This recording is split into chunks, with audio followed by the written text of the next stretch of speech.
He hadn't spoken to another human being in 3 years, not since the day he buried everything that mattered. But the summer of 1878 didn't care about a man's silence.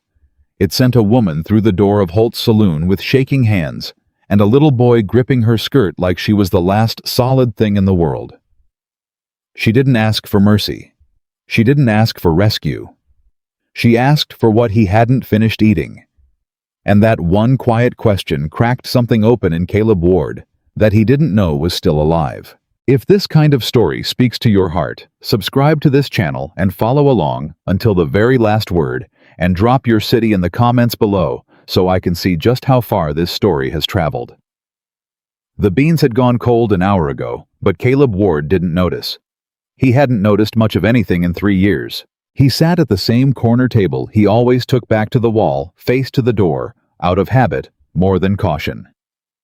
The Holt's Saloon in Ridgeback, Colorado, was the kind of place a man could disappear inside without anyone asking him why, and that suited Caleb Ward just fine. The other men drank and argued and laughed too loud for the hour. Caleb ate his cold beans and watched the door the way a man watches weather coming in off the mountains, not afraid of it, just aware. It was the 14th of July, 1878.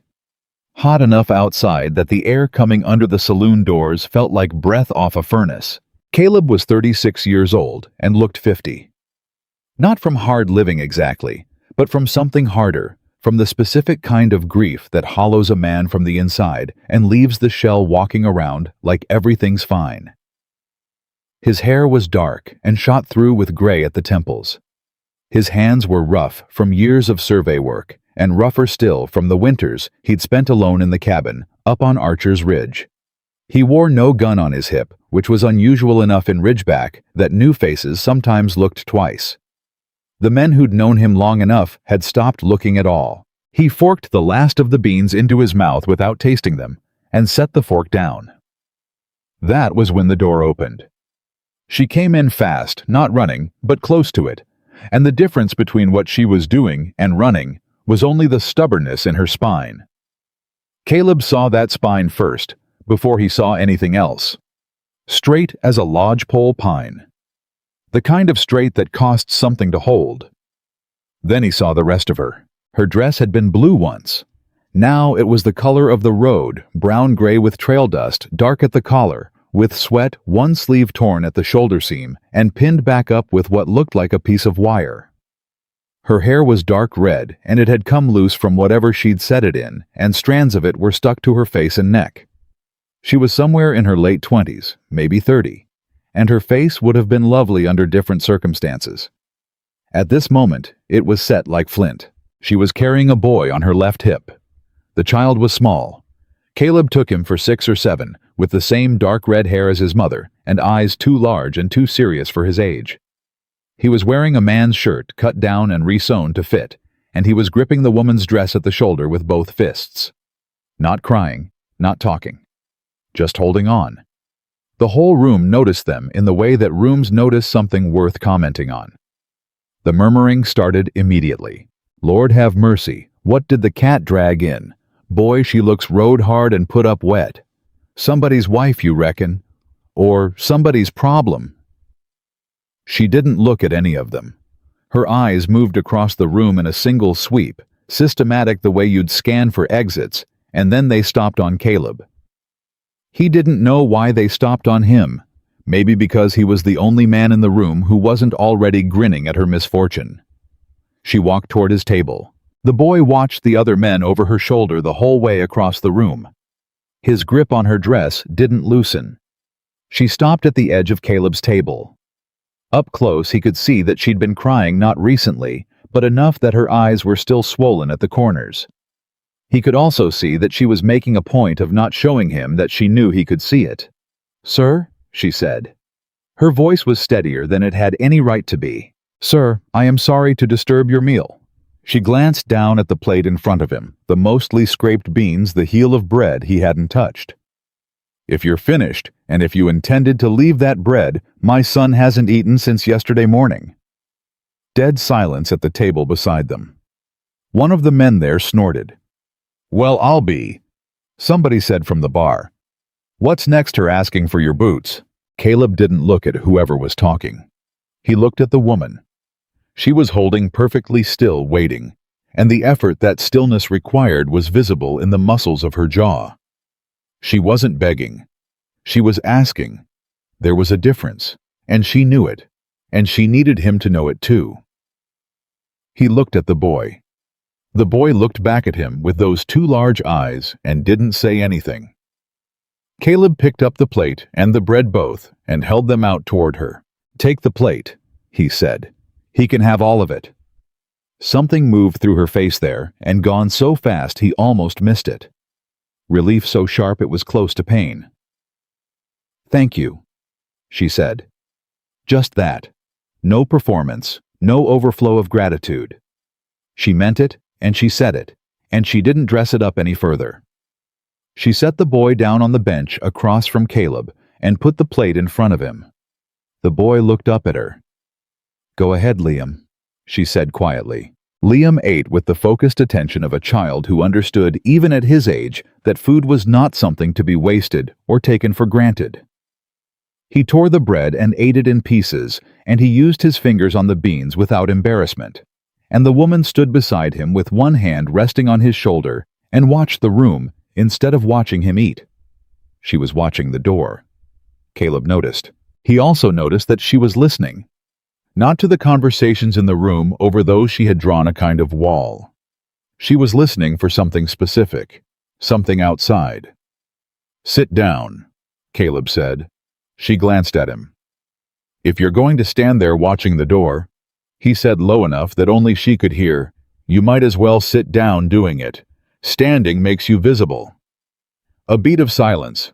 Then she pulled out the chair beside her son and sat. "Sarah," she said, not extending her hand. "Sarah Whitmore." "Caleb Ward." She nodded once like she was filing it away. "You're not from town." "No. Neither are we." She looked at Liam. He was working on the last of the beans.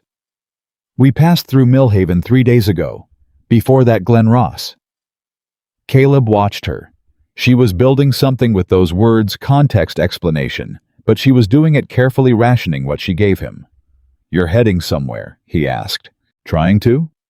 "Trying to covers a lot of ground." Her jaw tightened. "Denver. There's a territorial judge there. Federal court." She stopped, glanced at Liam, lowered her voice further. "I have documents. Papers that belong in front of that judge. I've been trying to get there for 2 weeks." "What's stopping you?" She didn't answer that one directly. Instead, she said, "How well do you know this town?" "Well enough." "Is there a stage that runs north from here?" "Departs Tuesday mornings, 7 o'clock. "Today is Sunday," she said. It wasn't a question. It was the sound of someone doing arithmetic they didn't like the answer to. "Yes, ma'am?" She exhaled once controlled, looked at the door again. Caleb followed her gaze. The door was still closed. The street outside the saloon's front window was visible, dusty, heat-bleached, mostly empty in the afternoon heat. A couple of horses at the hitching post. A man in a gray coat standing near the far side of the street. Just standing. Caleb looked at that man for a moment. Then he looked back at Sarah Whitmore. "Is he yours?" he asked. She didn't look where he was looking, which meant she already knew exactly where he was and had known before she sat down. "No," she said. "He's not mine." "But he's watching this building." "He's been watching this building since I walked in." Caleb picked up his coffee cup. It was empty. He set it back down. "How many are there?" The question seemed to catch her off guard, or rather the directness of it did. She'd expected him to tell her she was imagining things maybe. Or to lose interest and go back to his plate. The fact that he simply accepted what she was telling him and moved to the next practical question seemed to recalibrate something in her reading of him. "I've counted 2, she said. "There may be more. They're careful." "Careful men cost money." "Yes," she said. "They do." Liam had finished eating. He'd used the bread to clean the plate, and now he was sitting with his hands in his lap, listening to the conversation, without any pretense of not listening. 7-year-old boys Caleb had once known were like that. They absorbed everything cataloged. It stored it in places adults didn't know to look. "Who sent them?" Caleb asked. She didn't answer immediately. She was deciding something. He could see her deciding it, running some internal calculation about how much to say to a stranger she'd approached 10 minutes ago because she needed what was left on his plate. "My husband," she said at last. The word dropped into the space between them and sat there. "Ex-husband," she added. And then, like she couldn't quite stop herself from correcting the record, "He has no legal claim to that title anymore. Not after what he did. But he has money and men who'll take it, and that counts for more out here than the law does." "It counts for a lot," Caleb agreed. "But not for everything." She looked at him.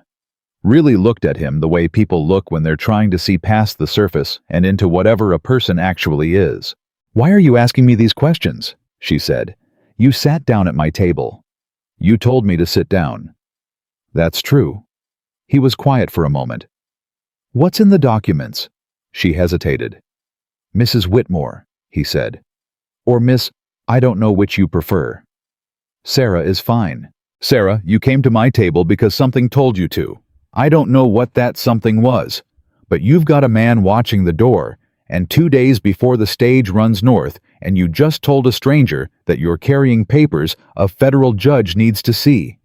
You're past the point where caution is going to save you. You need to decide who you can afford to trust." The saloon noise continued around them, the other conversations, a man laughing at the bar, the clack of glasses. None of it touched their corner table. Liam reached over and put his hand on his mother's arm. He didn't say anything. He just put his hand there. She looked at her son.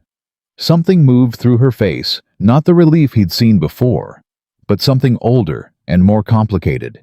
Something that had to do with the distance a person will go to protect what they love most. "The documents are land deeds," she said quietly. "Survey records. Affidavits from 4 families whose land was taken through a fraudulent filing process. My Richard Hale bought the county recorder's cooperation. The deeds were altered, refiled, and the families were given a choice between accepting a low buyout or being removed by force." She paused. 2 of them were removed by force. 1 man didn't survive the removal. Caleb was quiet. "Richard owns 3 mining operations and 2,000 acres of land that legally belongs to other people." She continued. "I spent 14 months collecting those papers. Every affidavit, every original deed I could find or have copied. I have a deposition from the county recorder himself. He came to me 6 months ago. Said he couldn't carry it anymore." She swallowed. 3 weeks ago, someone burned his house down. He survived. But the original deposition was inside. "But you have a copy," Caleb said. "I have the copy he signed before the original was destroyed. Whether a federal court accepts it without the original, that's what the judge in Denver will decide. But they can't decide anything if I don't reach Denver." Caleb looked at the window. The man in the gray coat had shifted position. Now he was facing the saloon more directly. "Richard Hale," Caleb said. "That name is familiar." "It should be. He owns most of the land between Glen Ross and the Arkansas River." A pause. "He also has a brother, Marcus. Marcus Hale works as a bounty recovery agent. He's been following us since we left Glen Ross." "The one in the gray coat?" "No. I don't know the one in the gray coat. Marcus I know by sight. I haven't seen him since yesterday, which worries me more than if I could see him." Caleb understood that kind of logic. The tracker you couldn't see was always more dangerous than the one you could. "Mama." Liam's voice was soft but steady. He was looking at the window. Both Caleb and Sarah looked. The man in the gray coat was gone. In his place, crossing the street toward the saloon, were 2 men. Neither of them was moving fast. They were moving with the specific, unhurried purpose of men who knew they had time, who had decided the quarry wasn't going anywhere. "Back door," Caleb said. "I don't know where."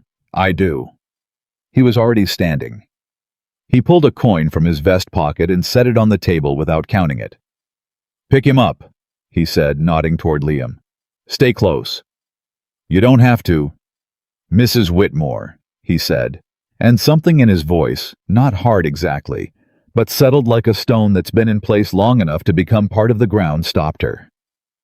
"I know. I'm choosing to." She looked at him for one more half second. Then she picked up Liam. Caleb moved through the saloon without hurrying, taking a path along the far wall behind the men at the bar, who were too deep in their own conversations to pay attention. He pushed through the narrow door at the back that led into a short hallway, and then out into the alley behind the building. The afternoon heat hit them hard after the relative cool of the saloon's shade. The alley smelled of horses and old straw, and the particular kind of heat that comes off sun-baked wood. Caleb moved left without hesitation.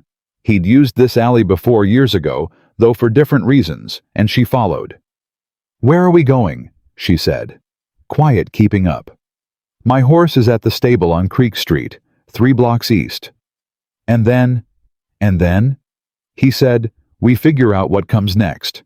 Liam, riding on his mother's hip, looked back over her shoulder the way he'd done crossing the saloon floor, watching processing storing. His large eyes were calm, in a way that should have been too calm for a child, and Caleb felt something catch in his chest at the sight of it. A 7-year-old boy who had already learned not to show fear. That kind of learning left marks. They moved through this alley. At the end of it, Caleb stopped at the corner and looked. Creek Street was quieter than the main thoroughfare, a handful of people moving through the heat, a dog stretched out in the shade of a water trough. The stable was visible at the far end. Nothing that looked like waiting men. Nothing that looked like attention pointed their way. "Now," he said, and they walked. He didn't walk like a man escorting someone. He walked like a man walking to his stable, and Sarah fell into step with him the way someone walks with someone they came with, and Liam was quiet against her shoulder. If anyone watched, they were 3 people going somewhere they'd meant to go. Inside the stable, the smell of hay and horse was thick and warm. Caleb's horse, a blue roan mare named simply Gray, for the obvious reason, turned her head when he came in and watched him with the patient attention of an animal that had learned to read its owner's moods. He started saddling her. Sarah stood just inside the stable door, watching the street. "Your horse," she said. "One horse," he said. "But Gray can carry all 3 of us for a stretch. She's strong." "Where are we going, Mr. Ward?" "No argument in it, just the question." He glanced at her over Gray's back. "My cabin is up on Archer's Ridge. It's remote, which is what you need right now. You need somewhere safe to stay until Tuesday morning. When the stage runs, I'll put you on it." "And if they track us there?" "They won't find it tonight. Tomorrow." He paused, checking the girth strap. "Tomorrow we deal with tomorrow." "That's not much of a plan." "No," he agreed, "it isn't." She was quiet for a moment. "Why are you doing this?" He didn't answer right away. He kept his hands busy with the tack, with the familiar movements that didn't require thought, and therefore let him think clearly. Why was he doing this? He turned the question over and looked at it. "Because that boy ate what I left on my plate," he said at last, "and he didn't make a sound. And because someone should have done something before it came to that and they didn't, and now I'm what's here." She watched him for a moment. Then she shifted Liam to her other hip. "His name is Liam," she said. "He's 7. "I know," Caleb said. "He told me." With his eyes.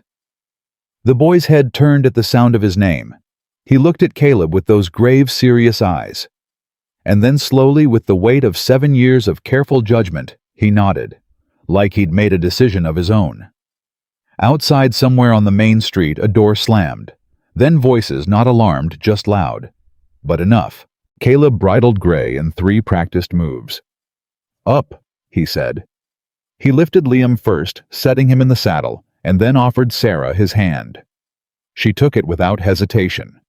That was the moment he understood she'd already made her decision about him somewhere in the saloon, and then she was up behind Liam, one arm around the boy, the other hand finding the saddle horn. Caleb swung up in front of them. "Hold on," he said. They rode out the back of the stable into the alley that ran behind Creek Street, and then turned north toward the Ridge Trail, and the town of Ridgeback fell behind them in the summer heat. At the edge of town, before the trail bent up into the timber, Caleb looked back once. Standing at the far end of the main street, still unhurried, watching them go with the calm attention of a man who is in absolutely no rush, was a figure he hadn't seen before. Not the men from the saloon. Not the gray-coated watcher. A different man. Lean and still, with a flat-brimmed hat pulled low against the afternoon sun. Watching. Caleb faced forward and kept riding. But something in his gut, something that had gone quiet for 3 years and was only now waking back up, told him that the man at the end of the street already knew where they were going, and that he was going to follow. Not today, but soon. The trail up to Archer's Ridge was narrow and steep, and Gray climbed it without complaint, her hooves finding the packed dirt with the sureness of an animal that had made this ascent 100 times. Caleb kept her at a steady pace, not hurrying, not dawdling. Hurrying left tracks that were easier to read. Steady movement left tracks that looked like intention rather than flight. Behind him, Sarah had one arm around Liam and one hand on the saddle horn, and she didn't speak. He appreciated that. A person who understood when silence was the right tool was a person worth paying attention to. Liam, for his part, had fallen asleep somewhere in the first mile. Just gone slack against his mother's arm, with the absolute trust of a child whose body had simply run out of fuel for staying alert. His head rested against Sarah's forearm, and he breathed slow and even, and Sarah adjusted her grip around him without breaking the rhythm of the ride. Caleb heard her exhale once, long, shaking the kind of breath that carries more than air, and then she pulled it back in and was quiet again. He didn't comment on it. She hadn't asked him to. The sun was moving toward the western ridgeline when they reached the cabin.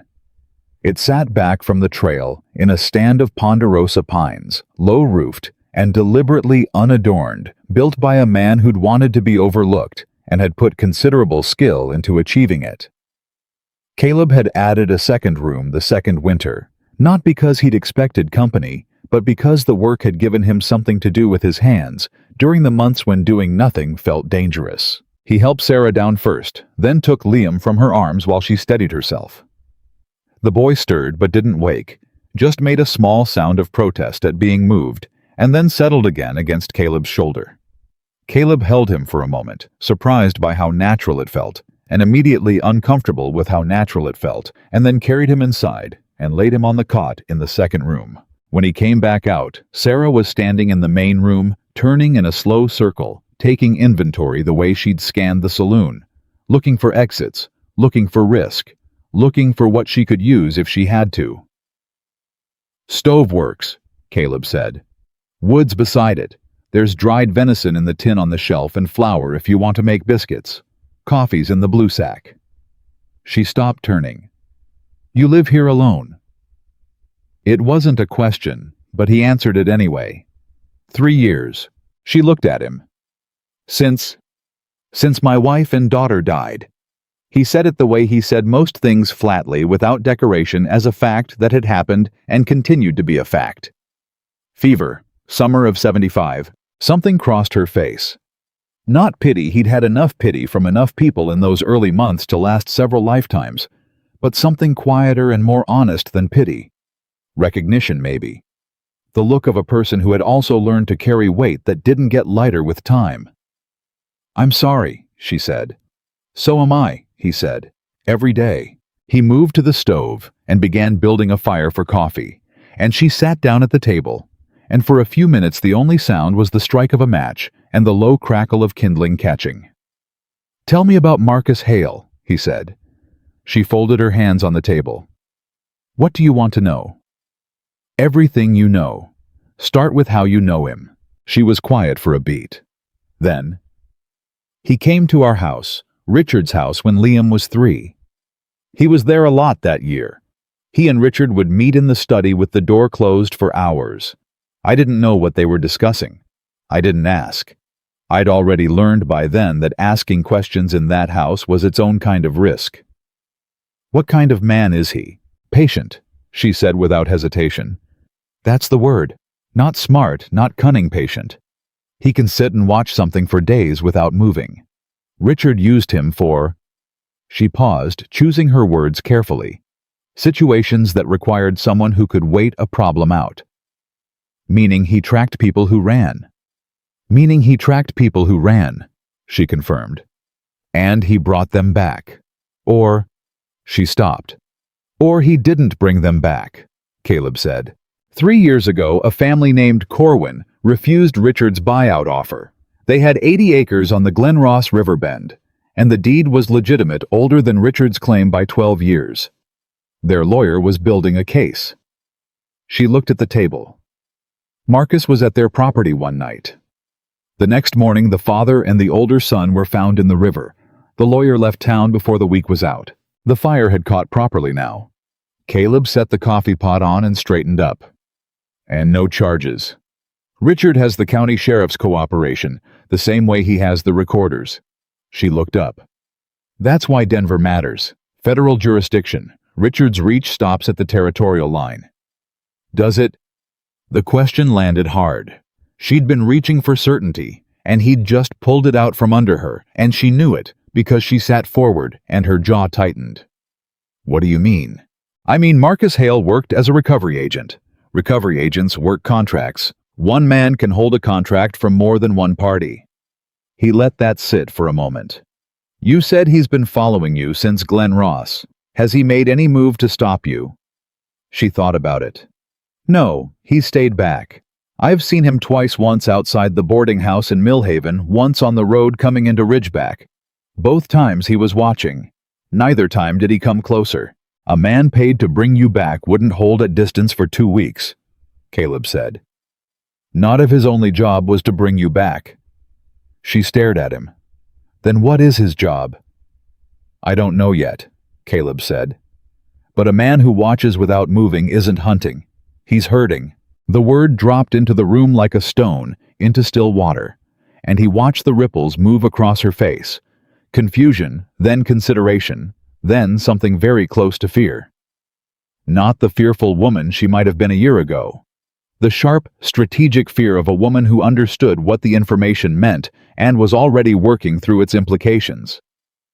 He's keeping track of where I'm going, she said slowly. He's making sure you get somewhere specific, Caleb said. The question is whether that somewhere is Denver or somewhere else. She was on her feet before she'd consciously decided to stand. The documents. If Marcus is working for Richard, and Richard knows I'm heading north... Sit down, Caleb said. If they have someone at the stage line, Sarah. His voice was level, not loud. Level in the way that a calm voice in a fast moment is more powerful than a raised one. Sit down. We have until Tuesday morning. Panicking tonight doesn't help Liam tomorrow. She sat.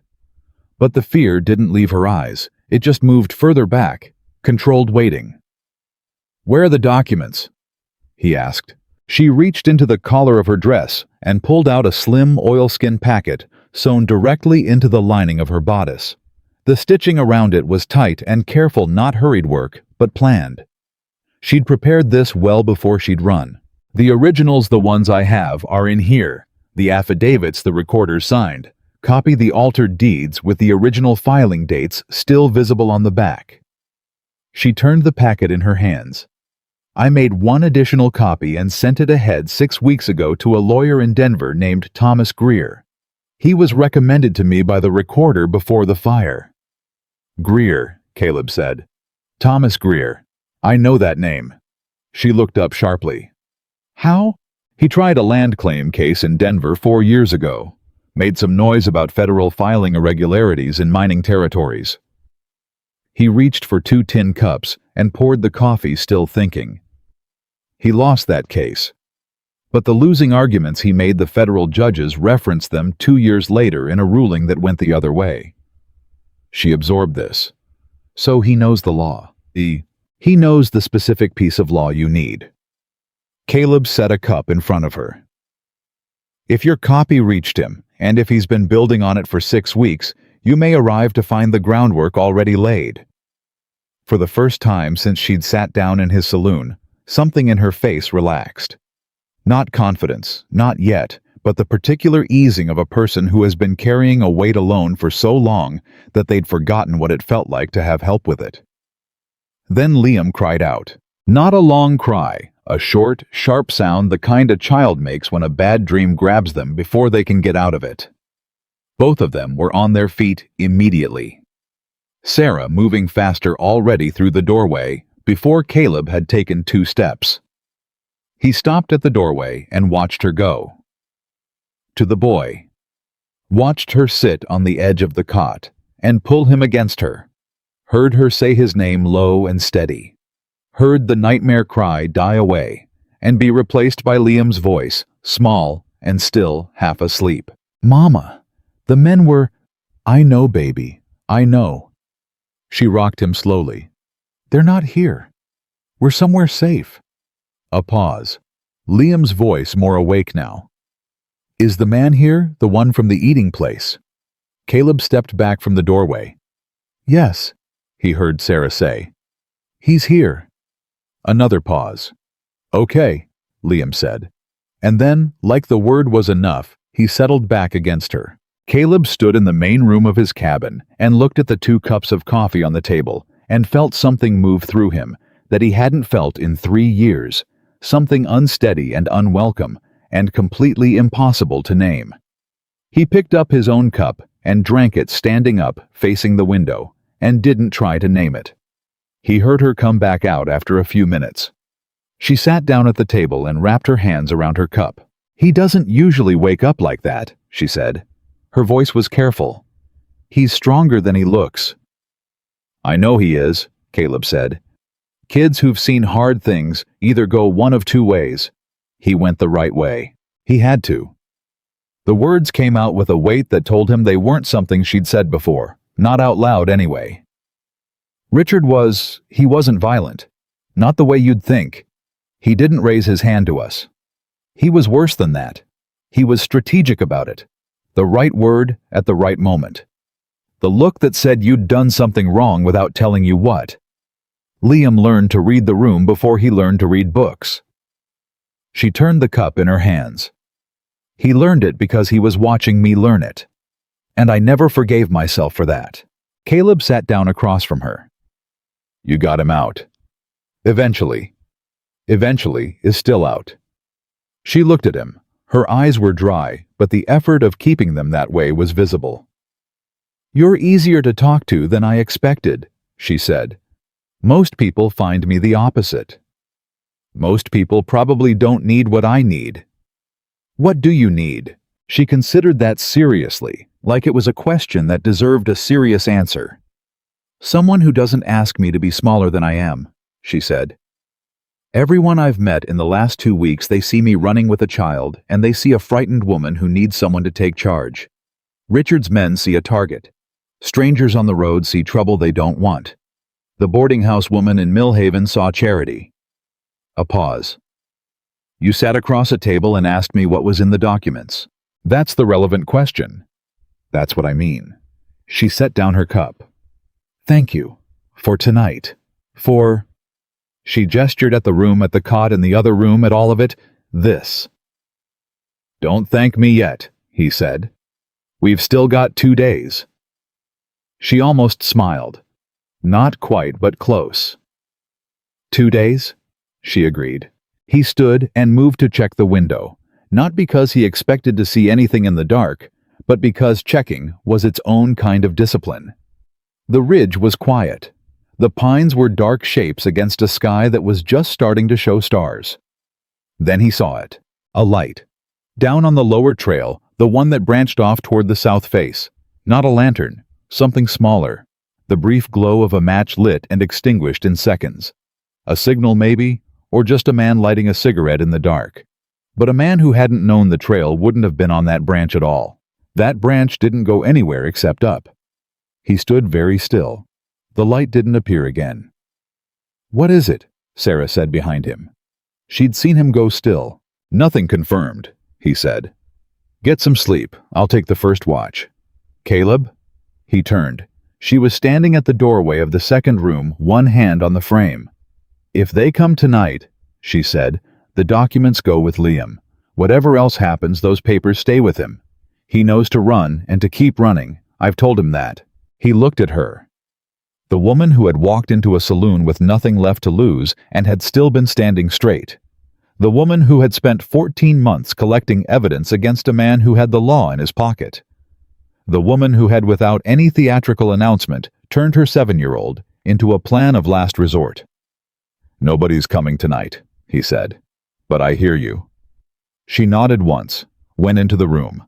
He heard her settle beside Liam in the dark. Caleb sat down in the chair by the window, set his rifle across his knees, and watched the dark below the ridge for the rest of the night. Nothing moved. But nothing moving wasn't the same as nothing being there, and he knew the difference, and knowing it kept his eyes open until the first gray light of morning. It was Monday, one day before the stage. Sarah was up before full daylight, moving quietly in the kitchen, and the smell of coffee and something cooking drew Liam out of the second room, looking considerably more himself than he had the night before. He appeared in the doorway with his hair standing up on one side and a serious expression that seemed to be his default. He looked at Caleb, who hadn't moved from the chair. "You stayed up," Liam said. "Yes." "Why?" "To watch." Liam considered this with the gravity of a small philosopher. "Mama does that too," he said. "Watches at night." He crossed the room and stood beside Caleb's chair and looked out the window at the morning. "She said you're going to help us get to Denver." "That's the plan." "What's Denver like?" Caleb thought about this. "Bigger than here. Noisier. Has a federal courthouse on Larimer Street, which is what matters right now. Mama says the judge there can make things right. That's what she's hoping." Liam looked up at him. "Do you think he can?" Caleb met the boy's eyes. He could have given him the easy answer, the reassuring one, the one designed to quiet a child's worry. He looked at Liam's face and decided the boy didn't want the easy answer. He wanted the true one. "I think your mother has done everything right," he said. "I think she's collected proof that's hard to argue with. Whether the law uses it the way it should, I can't promise that. But if you get there, you've got a fighting chance. And a fighting chance is more than most people start with." Liam nodded slowly. "Okay," he said for the second time. Like the word was his way of absorbing something and deciding to carry it. Sarah appeared from the kitchen with 3 tin plates and set them on the table without comment. She'd made biscuits and fried the venison, and she'd done it with the efficiency of someone accustomed to working in unfamiliar kitchens with whatever was available. She caught Caleb's eye as she sat down, and he answered the question she hadn't asked out loud. "Movement on the lower trail last night," he said low enough that Liam, reaching for his biscuit, might not catch it. "Nothing definitive. Could be an animal. Could be a rider who knows the South Branch." Her face didn't change. "How many people know this property exists?" "A few people in town knew I came up this way when I first arrived. 3 years of nobody seeing me ride out of here regularly, most of them have forgotten." He picked up his fork. "But a man who's been in Ridgeback asking questions about a lone rider, he might have talked to one of those few." "Marcus," she said. Not a question. "Or someone working with him." She put her fork down. "We can't wait for Tuesday. The stage is the safest route north. If we ride independently, we're 2 people and a child alone on open road. If they know we're here, we're 2 people and a child alone on a ridge." She kept her voice flat and level, but her eyes were sharp. "The stage stops at Millhaven first. Millhaven is where I stayed 3 nights ago. If Marcus is coordinating, if he told someone in Millhaven to watch for me." She stopped, and Caleb saw it at the same moment she did the thing that had been sitting wrong since the night before, since the moment he'd said the word, hurting. Marcus Hale hadn't stopped her. Not in Millhaven, not on the road, not in Ridgeback with 2 men walking through a saloon door. He'd let her run. He'd let her collect food, find shelter, make the next town. He'd stayed back far enough to track, but close enough to know. And if he was working for Richard, and if Richard wanted the documents destroyed, the simplest move would have been to take them on the road between Glenross and Millhaven, when Sarah was alone and the chance was clean. He hadn't. "He's not trying to stop you," Caleb said, and heard the weight of it in his own voice. He's trying to see who you talk to. Sarah went very still. If you walk into a federal judge's office in Denver with those documents. Caleb continued working it through out loud. And Richard challenges their legitimacy. He needs to know who helped you. Who else has seen them? Whether there are copies beyond the one you carry and the one Greer has. He looked at her. You are not the target, Sarah. You're the trail. He's been following you because you lead to everyone who can corroborate what you know. The silence at the table was total. Even Liam had gone still, biscuit in hand, watching his mother's face. Then Sarah said quietly, and with remarkable steadiness, Thomas Greer. Yes. If Marcus tracks me to Greer's office, Richard builds a list of everyone who needs to be discredited or silenced before the case ever reaches a judge. She stood up from the table and walked to the window. Her hands were at her sides, and they were not shaking, but he could see from the set of her shoulders how much will it took to keep them still. I sent Greer a letter 6 weeks ago with a copy of the documents. She set her back to him. He wrote back to a false name at a post office box in Millhaven. I picked the letter up 4 days ago. She turned around. He confirmed receipt. He said he'd been in contact with 2 of the dispossessed families, the ones still alive, and that they were willing to give depositions in federal court. He was expecting me this week. Did you write back to him? No, the timing was too tight and I didn't want another letter in transit that could be intercepted. Then Greer doesn't know your exact route. No. Caleb pushed back from the table and stood. He was thinking fast now, not frantically, but with the focused speed of a man who'd trained himself to survey unknown terrain and find the most efficient path across it. This was not so different. The terrain was human rather than geological, but the principles were the same. We change the route, he said. We don't take the Ridgeback stage north. We ride west to Colton, that's 8 miles mostly off trail, and we take the Colton freight wagon north to Carson Fork. From Carson Fork you can catch a stage east that reaches Denver inside of a day and a half. That adds time. It breaks the trail. Marcus expects you on the Ridgeback stage. If he's watching the stage line, or has someone watching it and you're not on it, he loses you. He has to backtrack. That buys you the gap between Colton and Denver. She looked at him for a long moment. You know this territory. I surveyed it. 12 years from Laramie to the Arkansas River. A pause. I know every freight route, every stage connection, every trail that's on no map anybody hired me to draw. She made a sound that was almost a laugh, surprised out of her brief and quiet. Then she looked at Liam, who had gone back to his biscuit, with the pragmatic acceptance of a child who had learned that adult conversations ultimately resolved themselves into movement. Liam, she said, we're going to leave this morning. Early. He looked up. On the horse again. For a little while, yes. Okay. He picked up the last of his biscuit. Can I finish this first? Yes, she said. Finish your breakfast. And then she looked at Caleb and said something he wasn't expecting. The man who burned the recorder's house, she said. Do you think that was Marcus? It fits his pattern. Patient, strategic, nothing traceable. He was in our house for months, she said. He ate at our table. He talked to Liam about horses once for nearly an hour. She paused. I need you to understand what kind of man he is. He's not brutal. He's methodical. That makes him more dangerous, not less. He won't come up this ridge in the dark because that's not how he works. But he is watching, and he will not stop watching. Caleb nodded. Then we move before he's positioned to watch. How soon? He looked at the window. The morning light was still pale and thin. An hour, he said. Pack what you can carry. Leave everything else. She moved immediately back into the second room, sounds of quiet, efficient preparation. No wasted motion. No complaint about what was being left behind. Liam set down his plate, wiped his mouth with the back of his hand, and looked at Caleb. Mr. Ward, he said. Caleb. Caleb?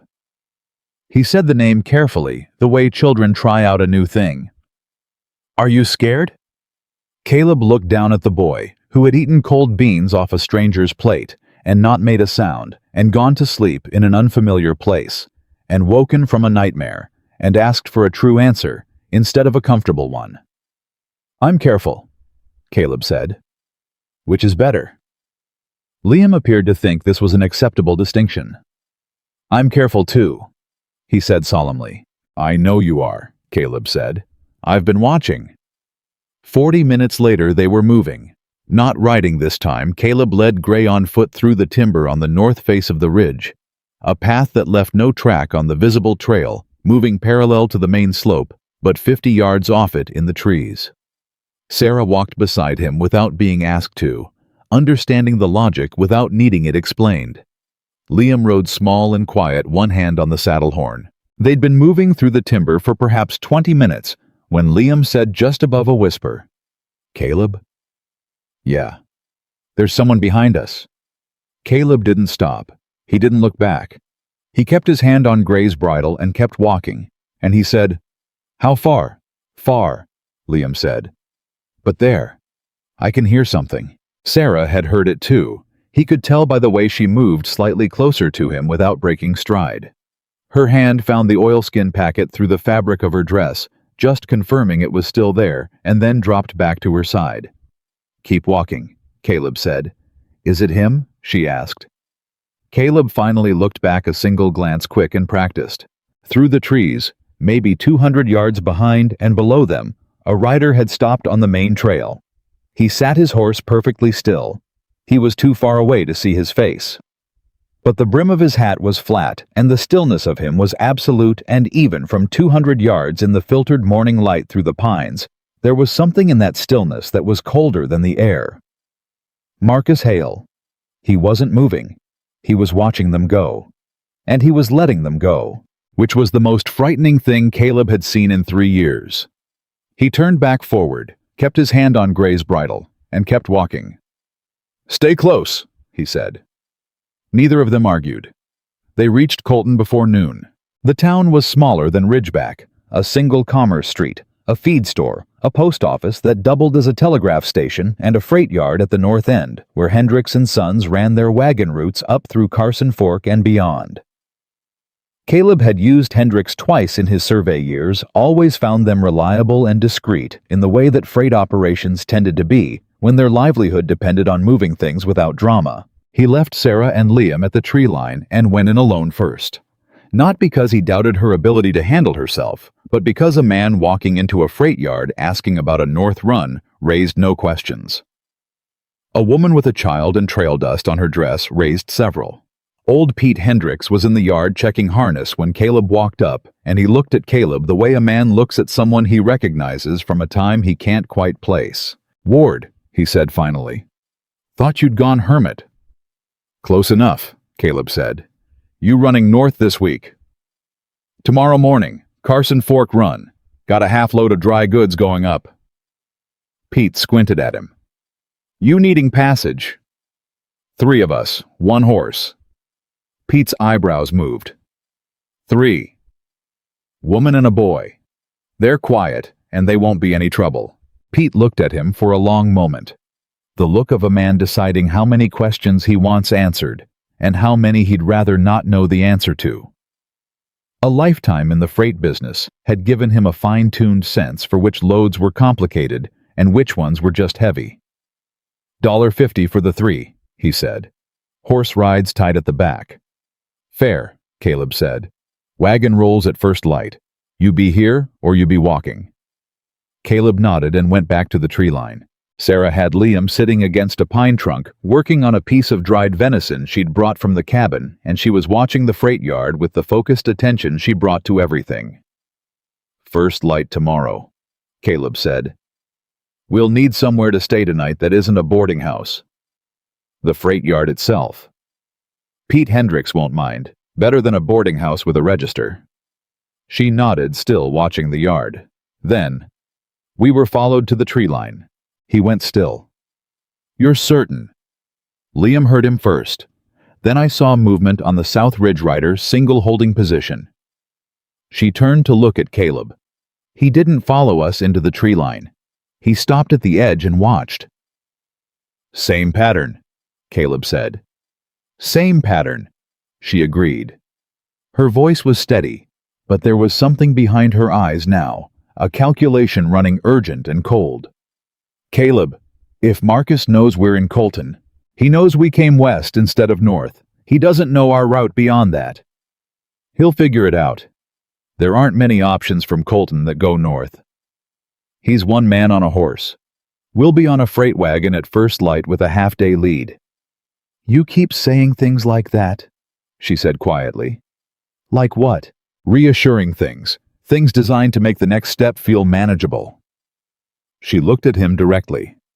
"I appreciate it. I need you to also tell me when you're saying them, because you believe them, versus when you're saying them because I need to hear them." He looked at her. The afternoon light was coming through the pines at an angle that caught the red in her hair and made her look for a moment like a woman from a different story. One where the choices were smaller and the stakes were personal rather than catastrophic. Then she blinked, and she was just Sarah Whitmore again, sharp-eyed and exhausted, and running on something stronger than hope. "I believe them," he said, "but only for tonight. Tomorrow is where it gets harder. Then I'll worry about tomorrow," she said. And then, to his surprise, she looked down at Liam and said, "Finish your venison, sweetheart. We're staying in a freight yard tonight." Liam looked up. "Like camping." "Exactly like camping," she said. "Okay," he said in his way. They spent the night in Pete Hendrix's empty equipment shed, and Caleb slept in front of the door with his rifle, and nothing came. But twice in the night, he heard Gray shift and stamp in that specific way horses had when something in the dark made them uneasy, and twice he checked the window and saw nothing. And both times, the space between seeing nothing and believing nothing was there grew a little wider. The wagon rolled at first light as promised. Pete had 2 men riding up top, his son Corey, and a younger man named Dell, who didn't talk and wasn't asked to. Caleb rode on the bench beside Pete. Sarah and Liam settled in the wagon bed among the dry goods crates, and Sarah pulled a canvas tarp over their legs against the morning cold, and Liam was asleep again within 20 minutes of rolling. "Boy sleeps like the dead," Pete observed, not unkindly. "He's had a hard week," Caleb said. Pete was quiet for a while, handling the team with the loose-wristed ease of a man who'd been doing it for 40 years. Then, she in trouble. Working her way out of it.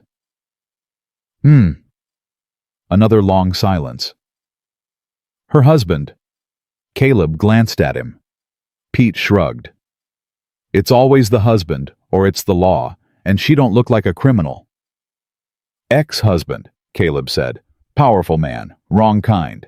They're all the wrong kind when they've got power they didn't earn." Pete spat off the side of the wagon. "My wife's sister went through something similar. 15 years ago up in Wyoming. Different kind of wrong, same amount of it."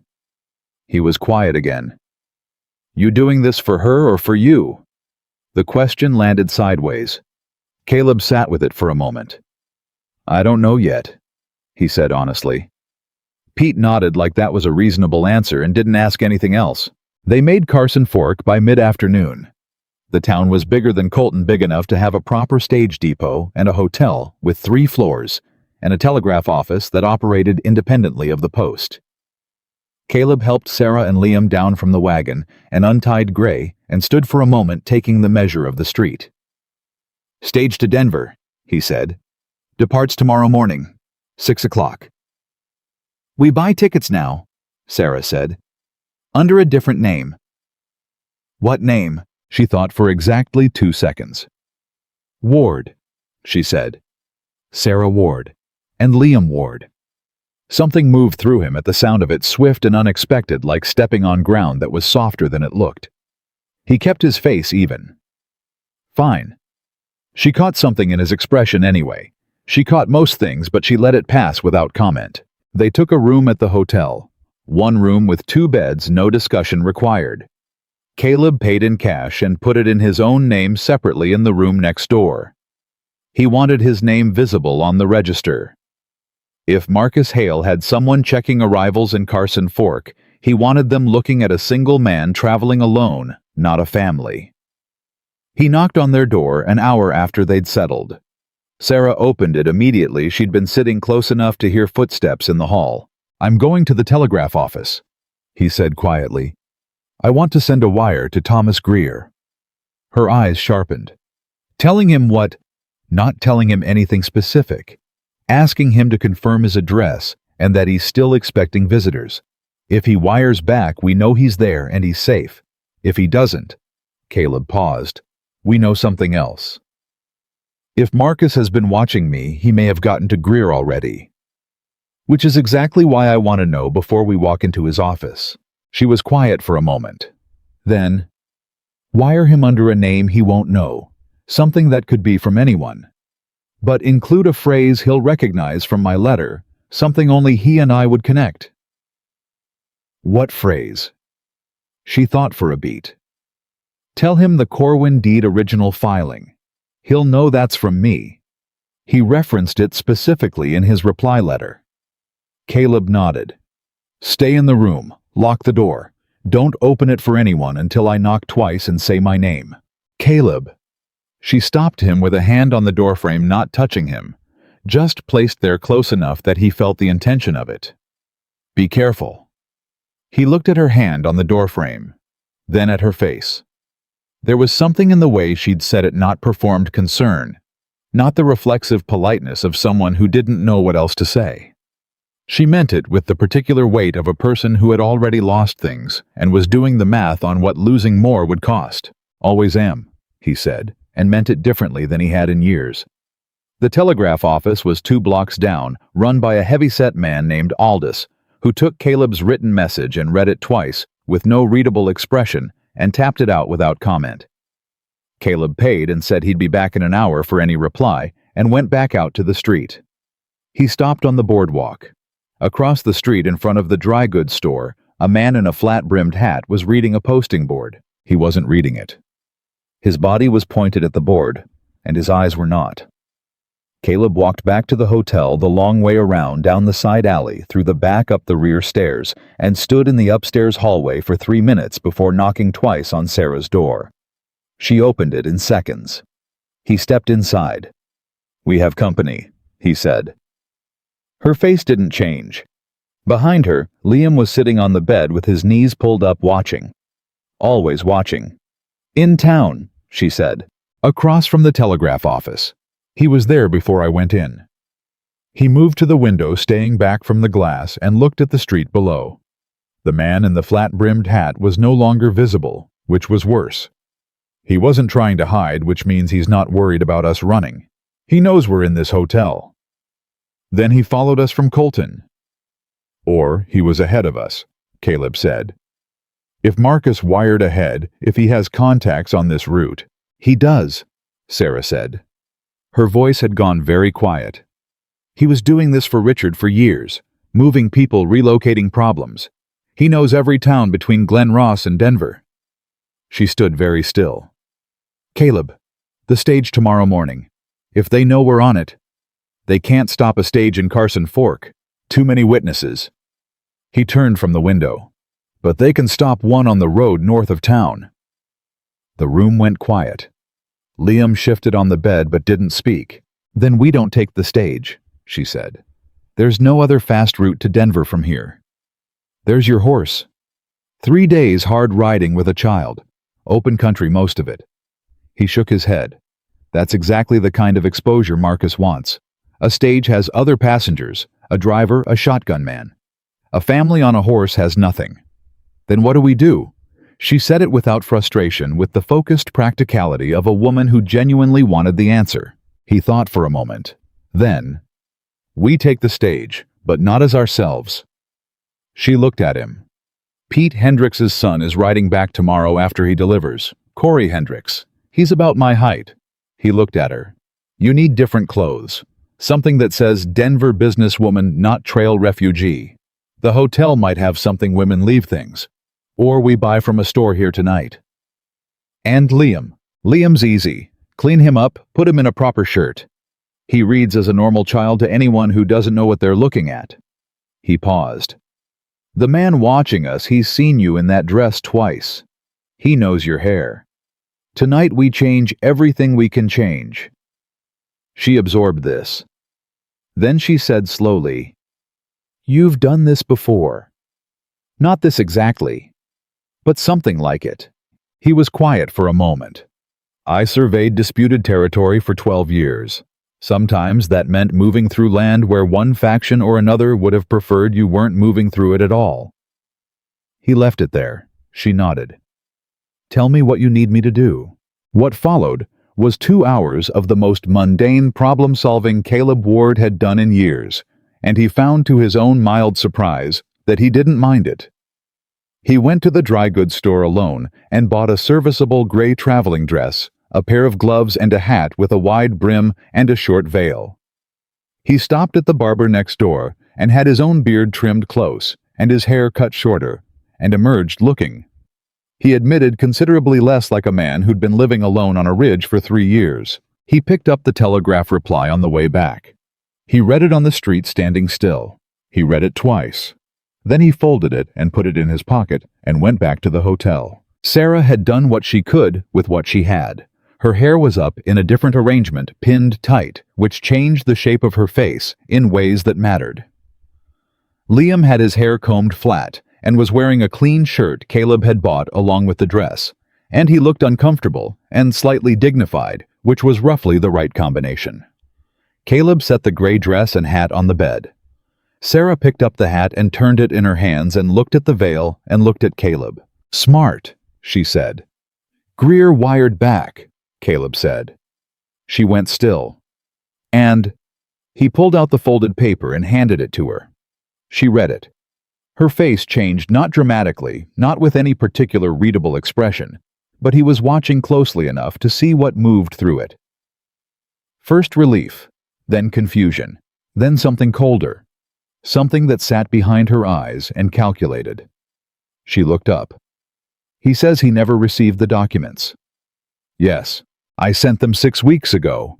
He wrote back confirming receipt. Someone wrote back confirming receipt, Caleb said carefully. The silence that followed was the specific silence of a person whose architecture of safety has just developed a crack that goes all the way through. The post office box in Millhaven, she said. Her voice was absolutely level.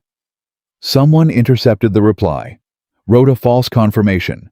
Let me believe the documents were safe in Denver, while the real copy sat somewhere else, Caleb said, or was destroyed. Her jaw was tight. Which means the only copy that exists of any of it is what I'm carrying. She touched the oilskin through the fabric of her dress. Everything we're running toward Greer the federal court. The depositions from the families he's been building that, but without the documentary evidence. Without the original deeds, the altered filings, the recorder's signed statement. He can't make the case stick, Caleb finished. She sat down on the edge of the bed. Not collapsing, sitting deliberately the way a person sits when they need their mind to work and their body to stop moving so it can. Liam came and stood beside her without a word, and she put her arm around him automatically, and he let her. Richard knew, she said. He knew I'd sent documents to Denver. Marcus tracked the letter somehow, intercepted Greer's reply, wrote a false confirmation to make me think I had a safety net in place. She paused. That's why they've been letting me run. They wanted me to reach Denver carrying the only copies, walk them straight into whatever they had waiting. A challenge to the document's authenticity the moment you file, Caleb said. Richard's lawyers waiting prepared. Evidence disputed chain of custody questioned the recorder's signed copy challenged as a forgery. He looked at her. You walk in alone with papers and a story, and he walks in with an army of attorneys and 3 years of preparation. And the judge sees a wealthy land baron on one side and an estranged wife with documents of questionable origin on the other. She was quiet for a long moment. Liam's hand found hers, and she held it. I need Greer to have seen the documents first, she said. Not copies I bring him. He needs to have examined originals himself, established their legitimacy independently before Richard's lawyers can challenge anything. She looked up at Caleb. Which means I need to reach Greer before anyone knows I'm there, before Marcus can wire ahead, before Richard knows we've figured out the interception. Tomorrow's stage, Caleb said. If we board looking like different people, and if there's someone on that stage reporting our movements, then we give them wrong information. He said it simply like it had always been obvious. We get on the stage. We talk to people the way travelers talk. And we say we're heading to Colorado Springs, not Denver. She looked at him. And then we get off at the last stop before Denver and I hire a private rig to take us the last 12 miles. A pause. You've thought about this a lot tonight, she said. I've been thinking about it since Ridgeback, he said. She studied him for a moment, that same deep reading she'd done at the saloon table, looking past the surface to see what was underneath. Whatever she found there seemed to satisfy something, because some of the tension left her shoulders. All right, she said, Colorado Springs. Liam looked between them. Is that a lie? He asked seriously. It's a misdirection, Caleb said. That's a big word for a lie, Liam said. Caleb almost smiled. You're right, he said. It is. They were at the stage depot at 5:30 the following morning. Gray was sold the night before to the livery for a fair price that Caleb didn't haggle over. He didn't have time for haggling, and Gray deserved a good home, and the liveryman had admired her properly. He'd found horses again before, when he'd needed them. He could find another. Leaving her felt like setting down something he'd been carrying without knowing it. He didn't let himself stop and think about it. Sarah in the gray dress and veiled hat looked like a woman of modest means, traveling with her son and her husband, which was exactly what Caleb needed her to look like. He'd bought himself a clean shirt and a vest, and he was carrying no visible weapon, which changed everything about the impression he made. They looked like people with a destination and a reason, and no particular story worth paying attention to. There were 6 other passengers on the stage, a salesman with too much luggage and a persistent cough, 2 older women traveling together who were clearly sisters and who spent the entire boarding process disagreeing about where to put their bags, a young man of perhaps 20 who had the look of someone heading somewhere he'd been told not to go, and a quiet man in a brown coat who took the rear-facing seat in the corner and pulled his hat low and said nothing. Caleb looked at the man in the brown coat once. Then he looked at Sarah. She gave him a small nod she'd already noticed. They settled into their seats. Liam, wedged between them, looked at the 2 bickering sisters with barely concealed fascination, and for once had the wisdom to say nothing. The stage rolled. 40 minutes out of Carson Fork, the young man of 20 struck up a conversation with the salesman, and the sisters reached some temporary truce about their luggage, and the ordinary noise of travel settled over the coach. The man in the brown coat said nothing. He also did not sleep. His eyes, when visible under the hat brim, moved at regular intervals to the window, and then to the other passengers, and then back to the window. Watching the road, Caleb leaned slightly toward Sarah. He said quietly, almost without moving his mouth, "Brown coat, back corner." "I know," she said at the same volume. She was looking at Liam as if speaking to him. "He boarded after us. He wasn't on the street when we arrived." "No." A pause. "Side door of the depot. I saw him come through." "He's not looking at us specifically," Caleb said. "He doesn't need to. He knows who we are. He's watching the road. Watching for what went unspoken between them because they both knew. A signal. A rider running alongside. A roadblock on a narrow stretch where a stage slowing down for a curve was just a stage slowing down for a curve until suddenly it wasn't. Liam reached into his mother's coat pocket with the practiced stealth of a child who'd learned to ask for things without asking, and produced a small piece of hard candy she'd bought him the night before. He unwrapped it with careful quietness. For 30 miles, nothing happened. The road north was open and summer hot, the sun pushing into the coach in hard slanted bars, and the conversation around them continued and faded and continued again. Caleb watched the terrain through the window with the eye of a man who'd spent a decade learning to read land, measuring each curve and descent, noting where the road narrowed and where it opened, where a horse could approach unseen and where it couldn't. 70 miles out the stage, stopped at a relay station to change horses. Caleb stepped out with the other passengers, stretched, walked casually toward the water trough near the corral. The relay station hand, a boy of maybe 16, was watching the road to the south with the particular attention of someone who'd been told to watch for something specific. Caleb reached the trough. He let his hands rest in the water. He said without looking at the boy, "You expecting someone?" The boy startled. "No, sir.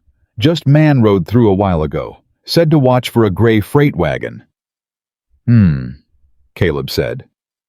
He dried his hands on his trousers. "What'd he look like, the man who asked?" "Lean fella, real quiet, flat brim hat." Caleb kept his voice even.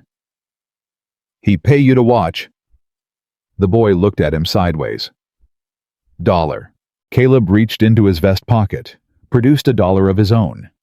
He held it without offering it yet. "You see a gray freight wagon, or a man and a woman with a boy, or anyone at all on this road, forget you saw anything. You never spoke to the man with the flat hat. You were inside all morning." The boy looked at the $1, then at Caleb's face. Whatever he saw there helped him decide quickly. "Inside all morning," he said. Caleb put the $1 in the boy's hand and walked back to the stage. He met Sarah's eyes as he climbed in. "Marcus was here before us," he said quietly. "He rode ahead. He's not behind us. He's in front of us." The color in her face shifted. "He knows the route. He's setting something up further north." Caleb settled back into his seat. "We don't go to Colorado Springs. We get off at the next stop, Morrison Crossing. We find a rig there. That puts us 30 miles short of Denver. 30 miles we cover at night." He looked at her steadily. "They're not watching for night riders. They're watching for a stage." She held his gaze. He could see her running the math risks alternatives, the weight of the documents against her ribs, the weight of her son against her side. "All right," she said. Liam looked up from his candy. He'd been listening the whole time, of course. "Are we getting off the stage?" he said very quietly. "Yes," Caleb said. "Is the man following us going to be at the next stop, too?" "Maybe." Liam was quiet for a moment. Then, "Caleb, he's been following us a long time." "Yes." "Why doesn't he just stop us?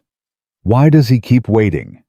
The question cut straight to the center of everything Caleb had been trying to work out since Ridgeback. He looked at Liam, this small, serious boy who asked the questions adults were too strategic to voice out loud.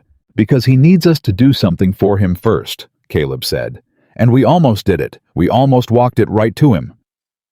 Liam considered this. "The papers," he said. "The papers," Caleb confirmed. Liam nodded. He looked at his mother. She looked back at him. Something passed between them, the specific wordless understanding of two people who had survived the same difficult things and learned to communicate across the space that survival sometimes created. "We don't give him the papers," Liam said. "No," Sarah said. "We don't." "Okay." He turned back to the window.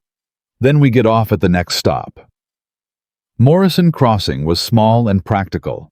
A relay station large enough to have a barn and a livery connected a dry goods supply for incoming freight, and two men who were willing to take cash to drive a couple and their boy the 30 miles north to the edge of Denver in a buckboard before sunrise. They arranged it quickly. Cash negotiated it the rest of the way. They pulled out of Morrison Crossing at 9:30 that night, the buckboard moving north on a road Caleb knew by survey map, and managed to keep two in the dark by memory and the positions of stars he'd spent a decade learning to navigate by. The driver, a stocky practical man named Holt, who asked nothing, kept the horses at a steady walk to manage the noise. Liam fell asleep between them, within the first mile draped across Sarah's lap and tipped against Caleb's arm, his breath slow and even. Sarah didn't sleep. Caleb didn't expect her to. They rode in silence for a long time. The summer night was warm, and the stars were extremely clear, and the road was empty in all directions, as far as Caleb could determine, which was a long way. "When we reach Denver," Sarah said at last, her voice barely above a murmur, "Greer needs to see the documents before anything else happens. Before I file anything, before I speak to anyone official." I'll get you to his office first thing. If Richard's lawyers are already in the city, then we move before they know you're there." He looked at her. "You've been 3 steps ahead of a powerful man for 6 weeks, Sarah. You can manage 3 more days." She looked down at Liam, sleeping across her lap, brushed the hair off his forehead with the specific gentleness that belonged only to that gesture, that moment. "He trusts you," she said quietly. "He doesn't trust easily. He's smart not to. He trusted you inside of an hour." Caleb was quiet for a moment. "Kids know things," he said, "about people. They don't have the part that tells them to talk themselves out of what they feel. Is that what adults do, talk themselves out of it?" He looked at the road ahead of them, dark and straight. "All the time," he said. She turned her head and looked at him. He felt her looking. He kept his eyes forward, and after a moment, he heard her exhale, quiet and almost peaceful, and she turned back to the stars. The buckboard rolled north, and somewhere behind them in the dark, the man with the flat brim hat sat his horse on a Carson Fork road and looked at the stage tracks that had ended at Morrison Crossing, and understood for the first time in this long chase that he was no longer the one doing the herding. He sat very still. Then he turned his horse south and rode hard. They reached the edge of Denver as the sky was turning from black to the deep blue-gray that comes just before dawn commits to being dawn. Holt pulled the buckboard to a stop on the south road, where the last of the open country gave way to the first buildings, pocketed his payment without counting it, and turned his rig around without a word. A practical man. Caleb respected that. Sarah stood on the road with Liam still half asleep against her shoulder and looked at the city taking shape in the early light. The buildings, the smoke beginning to rise from cook fires and furnaces, the distant sound of a city waking up. And she stood very still for a moment and just breathed it in. "We made it," Liam said, muffled against her shoulder. "We made it to Denver," she said carefully. "We haven't made it yet." Caleb watched her say that the precision of it, the refusal to give the boy or herself more certainty than the situation had actually earned, and felt something he hadn't felt in a long time.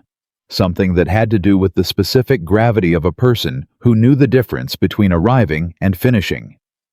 "Greer's office," he said. "You have an address. Larimer Street, 1704. She shifted Liam on her hip. He said he kept early hours. In his letter, the real one, the first one before the interception, he said he was in his office by 7 most mornings. Caleb looked at the sky. "We have about an hour. Then we find somewhere to wait that isn't a hotel lobby." They found a diner 2 blocks in the kind that opened for miners and freight workers, and people who started their day before the rest of the city had decided to start theirs. The woman behind the counter didn't look at them twice, which was exactly what Caleb wanted. He ordered coffee and oatmeal and a soft-boiled egg for Liam, and Sarah sat across from him and wrapped her hands around her cup, and finally, for the first time since he'd known her, looked tired, not defeated. Just tired in the way that a person looks when they've been holding themselves at full tension for so long that their body seizes the first available moment of relative safety and presents the bill. "Sleep when this is over," he said. "I'll sleep when it's filed," she said. Then she looked at him across the table. "Caleb, when we walk into Greer's office, whatever he tells us, whatever the condition of the case is, I need you to know something." "What?" "I am not walking out of that office without filing. Whatever they challenge, whatever Richard's lawyers do or have already done, I don't care. I have the documents. I have the recorder's signed statement. I have the names of 4 families, and 2 of them are willing to testify in person." She held his gaze. "I have been building this for 14 months, and I have carried it through 6 weeks of running, and I have not lost a single page. I am not stopping now." "I know," he said. "I need you to know it in advance," she said. "Because when we get in that office, things may move fast, and I need to know that you're with me when they do, not protecting me from it, with me in it." He looked at her across the diner table, this woman who had walked into a saloon with a child on her hip and asked for what was left on a stranger's plate, and somehow turned that into the most determined forward movement he'd witnessed in years. "I've been with you since Ridgeback," he said. "That hasn't changed. Something moved through her face, quick and quiet. She picked up her coffee cup and didn't say anything more, and he understood that was because she didn't trust herself to say anything more, and he let it be. Liam ate his egg with complete concentration and said when he was finished, "What does a lawyer's office look like?" "Like a room with a lot of books," Caleb said. "More books than the school in Glen Ross." "Oh, probably." Liam appeared to find this satisfying. Thomas Greer's office was on the second floor of a narrow building on Larimer Street, above a land title company that was not yet open for the day. The door at street level was unlocked, which meant someone was already in the building, and Caleb went up the stairs first with Sarah and Liam close behind. The door at the top of the stairs read T.J. Greer, Attorney at Law, in gold leaf lettering that was starting to flake at the edges. Caleb knocked. A pause. Movement from inside. Then the door opened. Thomas Greer was a man of perhaps 60, compact and sharp-eyed. Beneath a pair of reading spectacles he was in the process of removing. His desk behind him was covered in papers, arranged in the specific organized chaos of a man who knew exactly where everything was and would brook no interference with the system. He looked at Caleb, then at Sarah. Then he said, "Mrs. Whitmore." "Mr. Greer," she said. "Come in," he said, immediately standing back from the door. "Come in and close it and tell me what happened, because the wire I received from Carson Fork last night has had me up since 3 in the morning." They came in and closed it. Greer moved behind his desk but didn't sit. He was looking at Sarah with the intense focus of a man who'd been working a complicated problem and had just been handed a piece he hadn't known was missing. "The documents," he said. "You have them." She reached into the bodice of her dress and produced the oilskin packet. She set it on his desk. He put his spectacles back on and opened the packet with careful hands and was silent for a long time. Caleb stood by the door. Liam stood beside him with his back against the wall, watching Greer, the way he watched everything with the patient cataloging attention that was his particular genius. "The recorder's statement," Greer said without looking up. "This is his signature." "It is," Sarah said. "He signed it in my presence. 2 witnesses, both named at the bottom." "Both still alive?" "I believe so, as of 6 weeks ago. I'll need to verify that." He turned a page, was quiet for another full minute. "The original deed filings, you have 4 of them. 4 families. The Corwins lost their deed entirely when their house was cleared. Their claim would rest on county records, but I have affidavits from both the father and the surviving son. The father is still living. Yes, last I knew he was in Pueblo." Greer looked up for the first time since he'd started reading.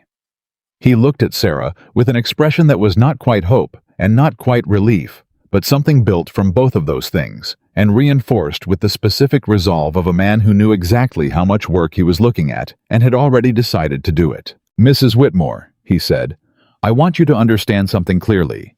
The case as I've been building it without documentary evidence relying on depositions alone would have been a difficult argument. Federal courts expect paper. They expect chain of custody. They are suspicious of a case that lives only in testimony." He tapped the oilskin packet.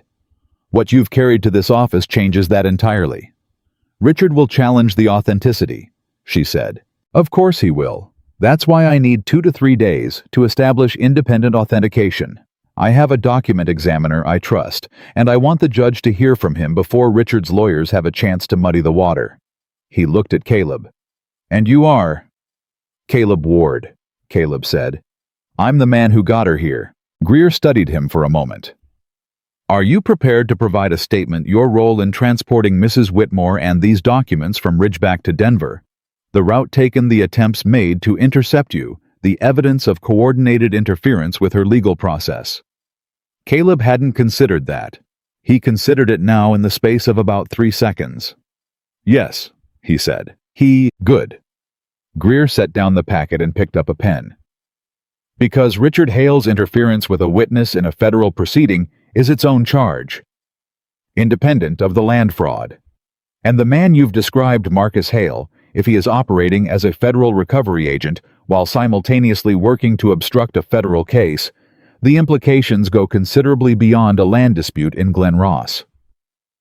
Sarah was very still. What are you saying? I'm saying that what you've brought me may be significantly larger than what either of us understood 6 weeks ago. Greer looked at her steadily. And I'm saying you were right to fight for it. Sit down, Mrs. Whitmore. Mr. Ward. I have a great many questions, and I'd like to start from the beginning. For the next 2 hours, Thomas Greer asked questions and took notes in a handwriting so small and precise it looked like type, and Sarah answered them with the thoroughness of a woman who had been preparing to tell this story for 14 months and knew every detail of it. Caleb added what he could: the men at the Ridgeback saloon, the rider on the lower trail, the relay station boy at Morrison Crossing, the man in the brown coat on the stage. Each piece placed into Greer's ledger of the case with a nod and a note and a follow-up question. Liam sat in the corner of the office and looked at the books, and did not fall asleep, which Caleb found admirable. Halfway through the second hour, while Greer was walking Sarah through the timeline of the county recorder's approach to her, Caleb heard something. Footsteps on the stairs. Not one person. 2. He stood up from his chair. Sarah heard it too. He saw her register it without interrupting herself, her voice continuing the answer she was giving while her eyes tracked to the door. Greer kept writing. The footsteps stopped outside the door, then a knock, 3 times, measured. Greer looked up. He looked at Caleb. Caleb moved to the side of the door, away from the direct line of the frame. He said, "Who is it?" A pause, then a voice he hadn't heard before but recognized immediately by what it wasn't. It wasn't aggressive, wasn't loud, carried no performance of authority. It was quiet and measured and patient. "My name is Marcus Hale," the voice said. "I'm alone. I'd like to come in." The room went absolutely still. Liam was on his feet. Sarah had her hand at her collar, the oilskin packet not pulling it out, just confirming it. Greer had set down his pen and was looking at the door with the expression of a man who had been a lawyer long enough to know that rooms could change completely in a single moment. Caleb's hand was on the door handle. He looked at Sarah. She met his eyes. Her face was unreadable for 2 full seconds. Then she gave a single nod. He opened the door. Marcus Hale was exactly as Caleb had expected from 4 days of watching him from a distance, lean, composed, flat-brimmed hat, now held in his hands rather than on his head, which was either a gesture of non-aggression or a calculated performance of one.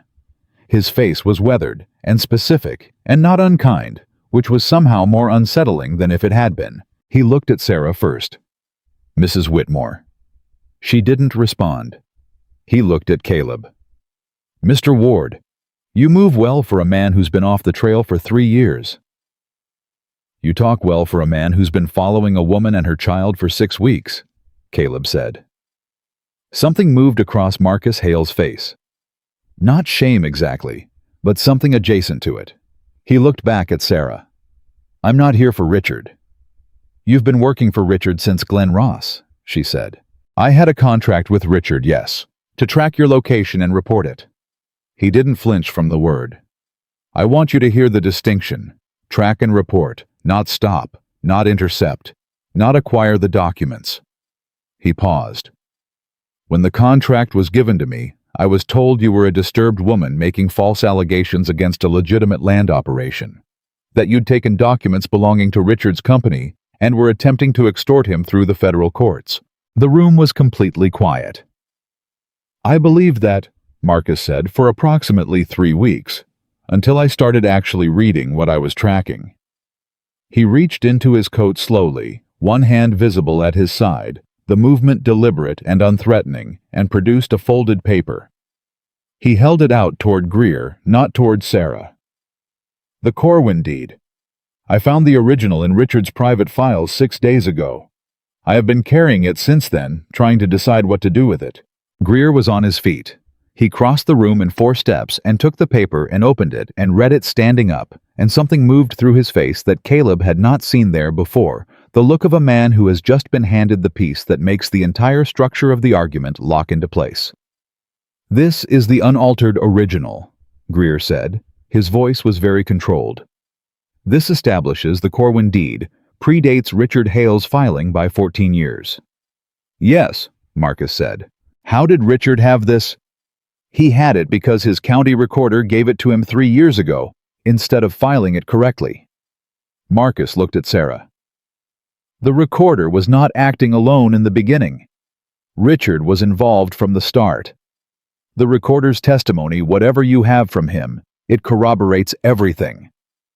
Sarah was standing very still. Caleb was watching her, because watching her told him more about what was actually happening in a room than watching almost anyone else. "Why?" she said. Her voice was quiet and direct.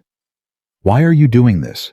Marcus was silent for a moment. When he spoke, the patience in his voice was gone, and what was left was something raw. "Because I rode up to the Corwin property 3 years ago on a different contract. A welfare check, Richard told me. Checking on tenants who were behind on a payment arrangement." He stopped. "The father and the older son were in the river the next morning. I was not responsible for that. But I was on that property the night before, and I have lived with that for 3 years. Nobody spoke. "I cannot undo what happened to them," Marcus said. "But I can hand you the deed that proves why it happened. And I can give a statement to this court about every conversation I had with Richard Hale regarding the tracking of Mrs. Whitmore and the interception of her correspondence." Greer turned to look at him fully. "You understand that testimony would expose you to legal scrutiny as well." "I'm aware," Marcus said. "I have a lawyer in Denver, different firm. He advised me to do this." Greer nodded slowly. He looked at Sarah. She was looking at Marcus Hale with an expression that was doing several things simultaneously. Processing, assessing, feeling. Something she hadn't expected to feel, holding back the part of herself that wanted to accept this at face value, because she'd learned the hard way not to accept anything at face value. "If this is a play," she said to Marcus, "if Richard sent you here to establish a false record, then I'll answer for it in federal court," Marcus said. "Same place you're filing your case." Caleb watched the two of them look at each other. The woman who had been hunted and the man who had done the hunting, and whatever passed between them in that long moment was beyond his ability to read from the outside. But Sarah turned away first, and she turned toward Greer and she said, "File the case." Greer was already reaching for the papers on his desk. "I'll need 2 days for authentication. The hearing. File it today," she said. "Whatever is incomplete, file it and supplement. I want it in front of the court before Richard knows we're here." "Mrs. Whitmore, if we file before the authentication—" "File it," she said again, and the 2 words had the weight and finality of something that had been building for 14 months and had just run out of room to wait. Greer looked at her. Then he sat down and picked up his pen. What followed was a day Caleb would remember, not for its drama, but for its pace. The strange relentlessness of legal machinery beginning to move. Greer drafted while Caleb and Sarah gave statements to an associate.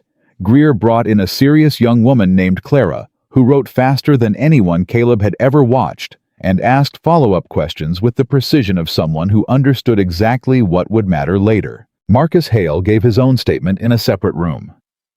Caleb didn't see him again until late afternoon, when they passed in the hallway and Marcus stopped. "Ward?" he said. Caleb stopped. "She's good," Marcus said. Not appreciative exactly. Something more like respect that had been arrived at reluctantly. "She didn't break. 6 weeks. She didn't break." "No," Caleb said. "She didn't." Marcus looked at him. "You didn't know her before Ridgeback?" "No. You just stepped in." "She sat down at my table," Caleb said. "Same as before." Marcus was quiet for a moment. Then he nodded once the way men nodded when they'd said all there was to say, and walked past him down the hall. The filing went in at 4:37 in the afternoon. Greer's clerk delivered it to the federal courthouse on Arapahoe Street personally, with Caleb walking alongside him because someone should, and they stood in the clerk's office of the federal court and watched the stamp come down on the papers that Sarah Whitmore had carried from Glen Ross to Ridgeback to Colton to Carson Fork to Denver in an oilskin packet sewn into the lining of her dress. Caleb looked at that stamp. He thought about cold beans on a saloon table and a woman's spine straight as a lodgepole pine and a boy who ate without making a sound. He thought about gray sold to a liveryman who had admired her properly. He thought about a cabin on Archer's Ridge, where the second room had been built for nobody in particular. He walked back to Greer's office and told Sarah it was done. She was sitting in the chair across from Greer's desk, with Liam asleep against her side. And when Caleb said it was done, she closed her eyes for a moment, just a moment, and then she opened them and said, "How long until the hearing?" "Greer says 5 to 7 days, Caleb said. "Judge Whitfield is known for moving quickly on federal land cases." "Richard will be here within 3 days, she said. "He'll have his lawyers here the moment he finds out." "Let him come," Caleb said. "He's coming to a federal courtroom, not a county sheriff's office, not a recorder's desk." He sat down across from her. This time, the room doesn't belong to him. She looked at him steadily. The afternoon light was coming through Greer's office window, and it caught the exhaustion in her face, and the something else in it too. The thing that wasn't just relief and wasn't just determination, but was the feeling of a person who has come through something real and is still standing and knows for the first time in a long time exactly where they are. "Caleb," she said, "what happens now? For you, I mean. You sold your horse. You're here." He looked at her. The question was simple and direct, and it went considerably further than the surface of it. "I haven't had anywhere specific to be," he said, "for 3 years. She held his gaze. "And now?" He didn't answer that directly. What he said was, "I'd like to see how this ends." She almost smiled. More than the almost she'd given him at the cabin. Something warmer and more certain. "So would I," she said. Liam stirred against her side. He didn't wake fully, just shifted and resettled, and in the shifting made a small sound that could have been a word. It sounded to Caleb very much like, "Okay." And then from the street below came the sound of a rider pulling up hard, the specific urgency of a horse pushed fast through city streets, and Caleb was on his feet before the thought completed itself. He went to the window and looked down. A man was dismounting from a lathered horse at the curb below. Not Marcus, not anyone from the stage. A young man, early 20s, wearing a courier's bag. He looked up at the building. His eyes found the second-floor window with the gold leaf lettering, and he was moving toward the door with the urgency of someone carrying a message that couldn't wait. Caleb turned from the window. "Someone's coming," he said. Sarah was already sitting forward. Liam, awake now and watching Greer appearing from his inner office, with a look on his face that said he'd heard the horse too. The footsteps came up the stairs fast. A knock, 2 quick, sharp raps. Greer opened it himself.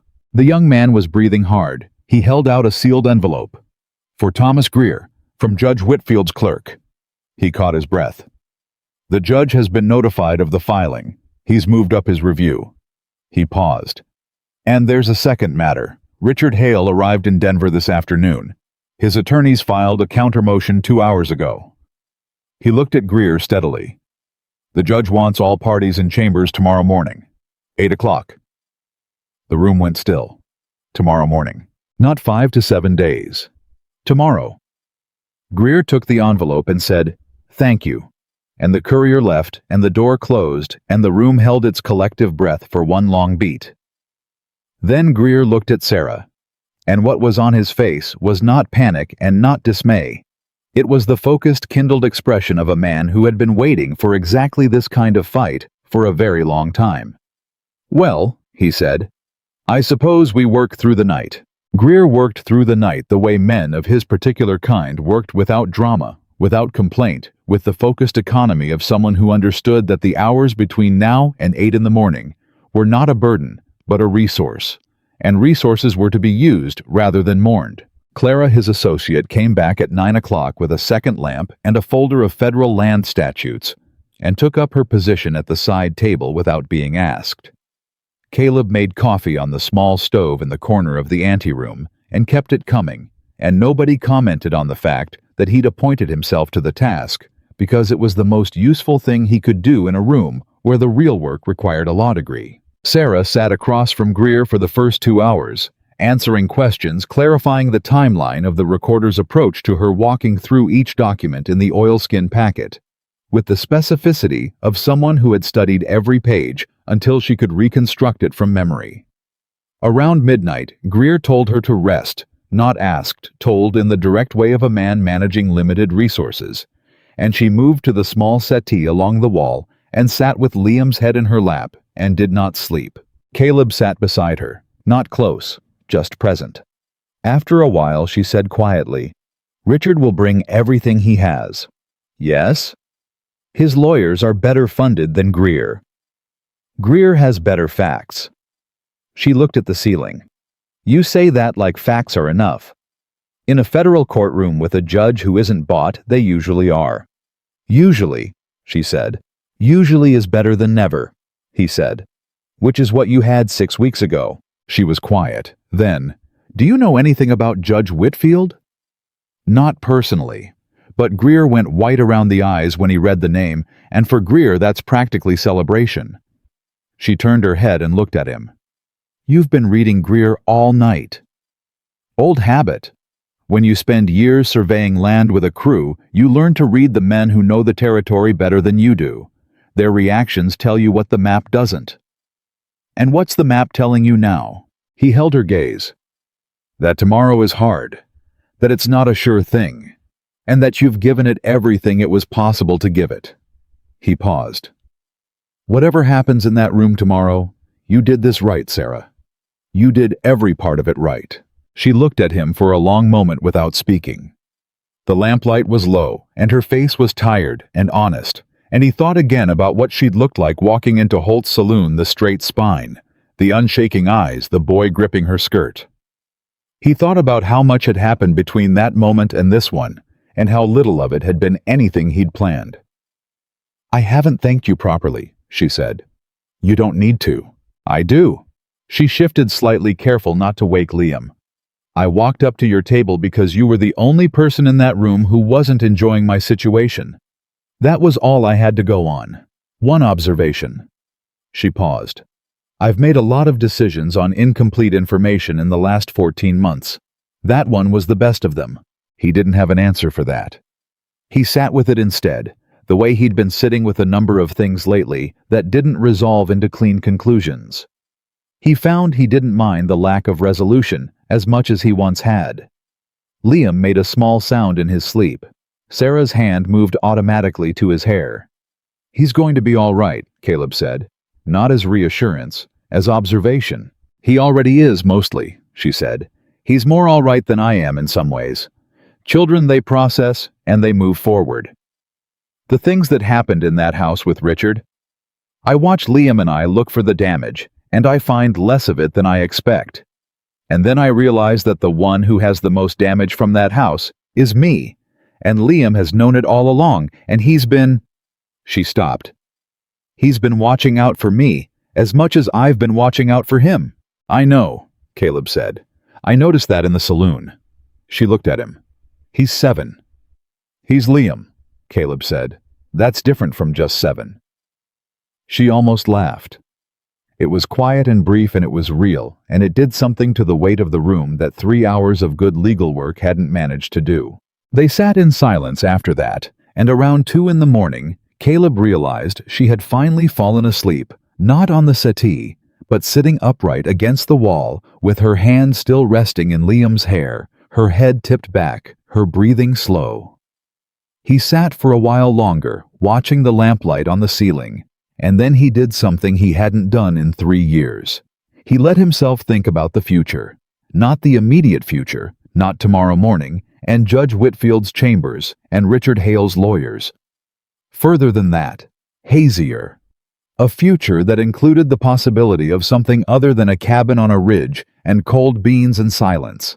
He sat with it. It didn't feel as impossible as he'd expected. At 6 in the morning, Greer set down his pen, flexed his hands, looked at the pages arranged on his desk, and said, "We're ready." Clara looked up from her own papers. Authentication.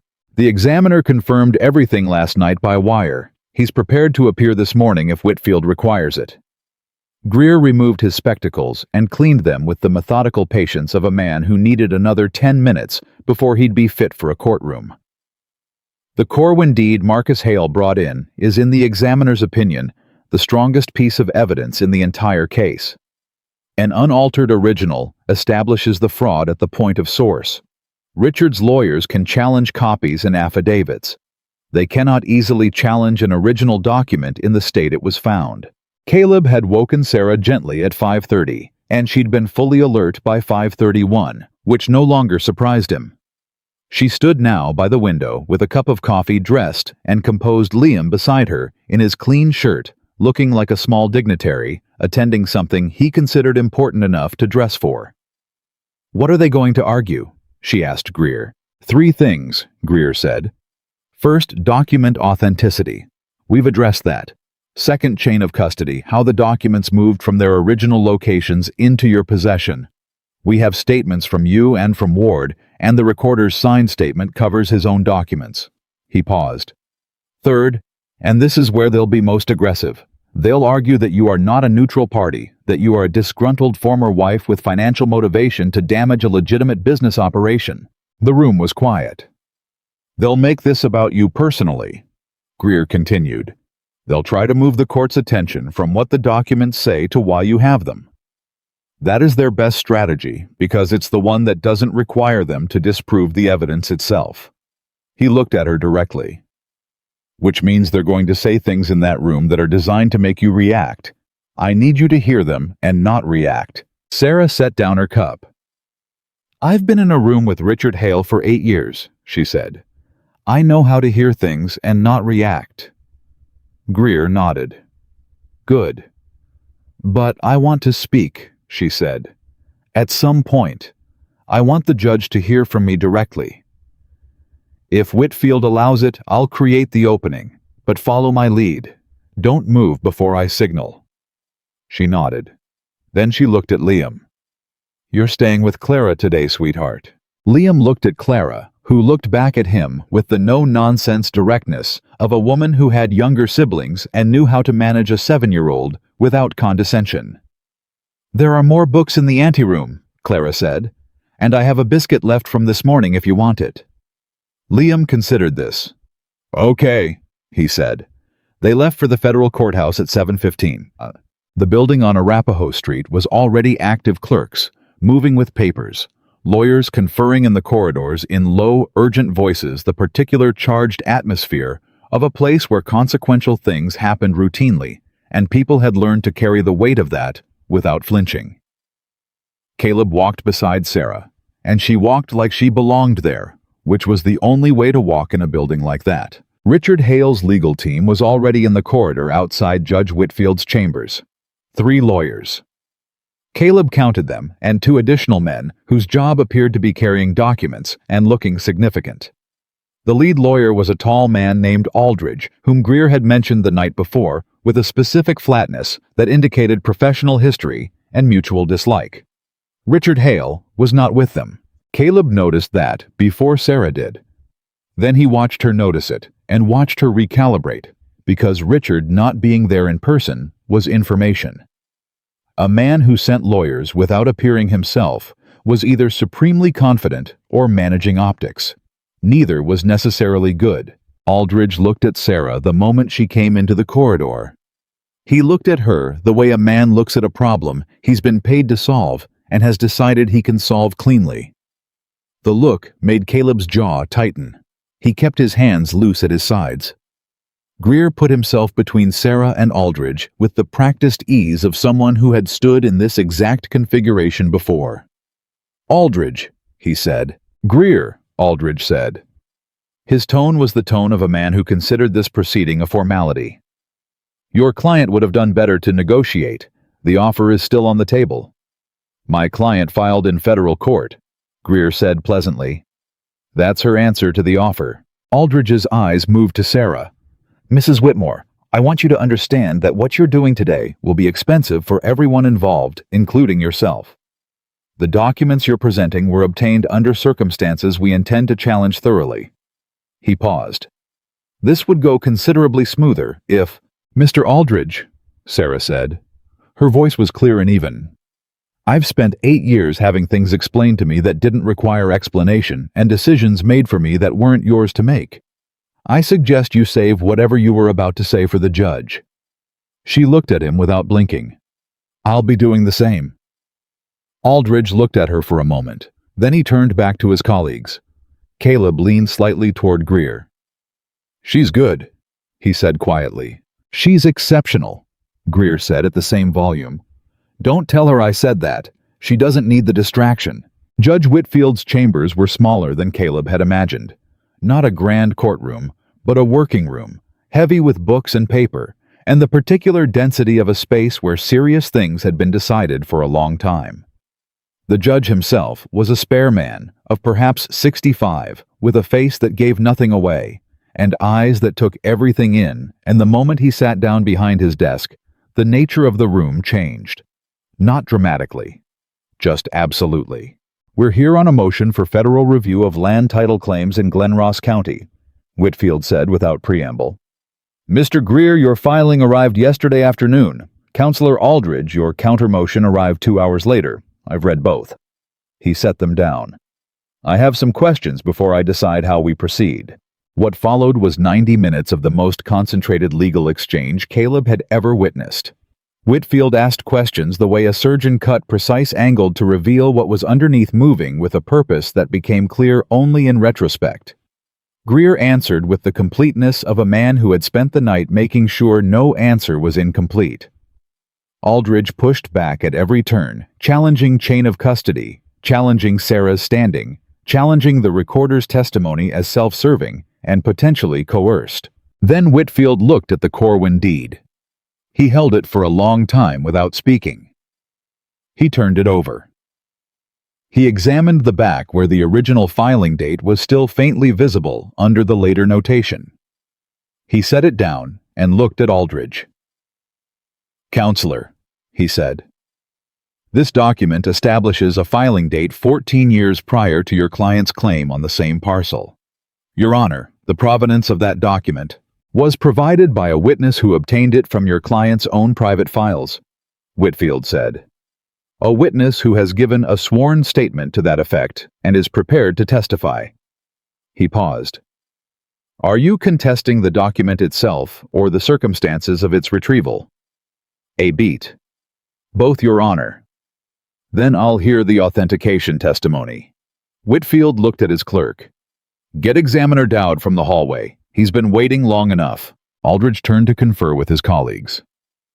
It was a small movement, quietly urgent, and Caleb caught it because he was watching for exactly that the moment when the team that had arrived, supremely confident, began to take stock of a room that wasn't moving the way they'd expected. The document examiner was a neat, precise man who testified to the physical characteristics of the Corwin deed with the unhurried certainty of someone who had been doing this long enough to have no patience for being doubted.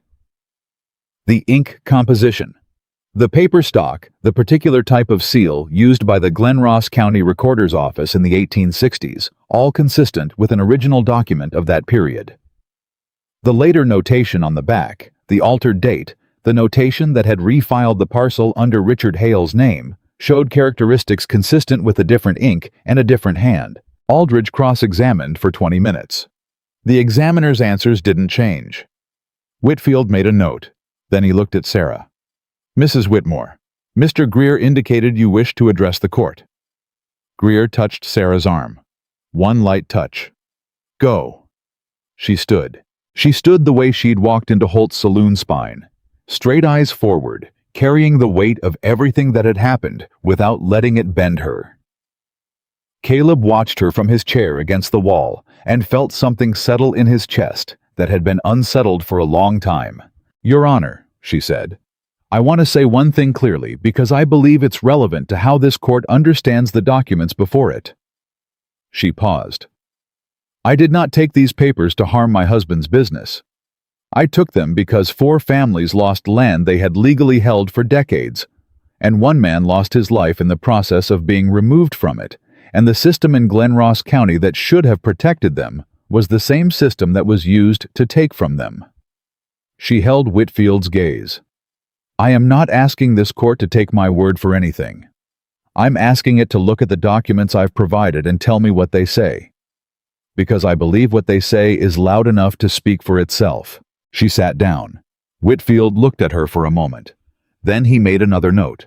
Aldridge said, "Your Honor, My client is prepared to offer a full settlement to the 4 families in question in amounts that reflect fair market. Mr. Aldridge, Whitfield said without looking up from his notes. If your client were prepared to offer a fair settlement, he would have done so 3 years ago before one man ended up in a river. He looked up. We are past settlements. This is a federal proceeding. The room went very quiet. Caleb looked at Sarah. She was looking at Whitfield with the expression of a person hearing something they'd needed to hear for a very long time and had not been certain they would ever hear. The judge set down his pen. I'm issuing a preliminary injunction on all land use and title transfers associated with the parcels named in the filing, effective immediately pending full federal review. The evidentiary record will be referred to a 3-judge panel, which will convene within 30 days. He looked at Aldridge.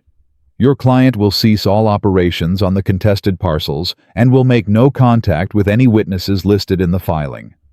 Violation of that condition will result in contempt charges.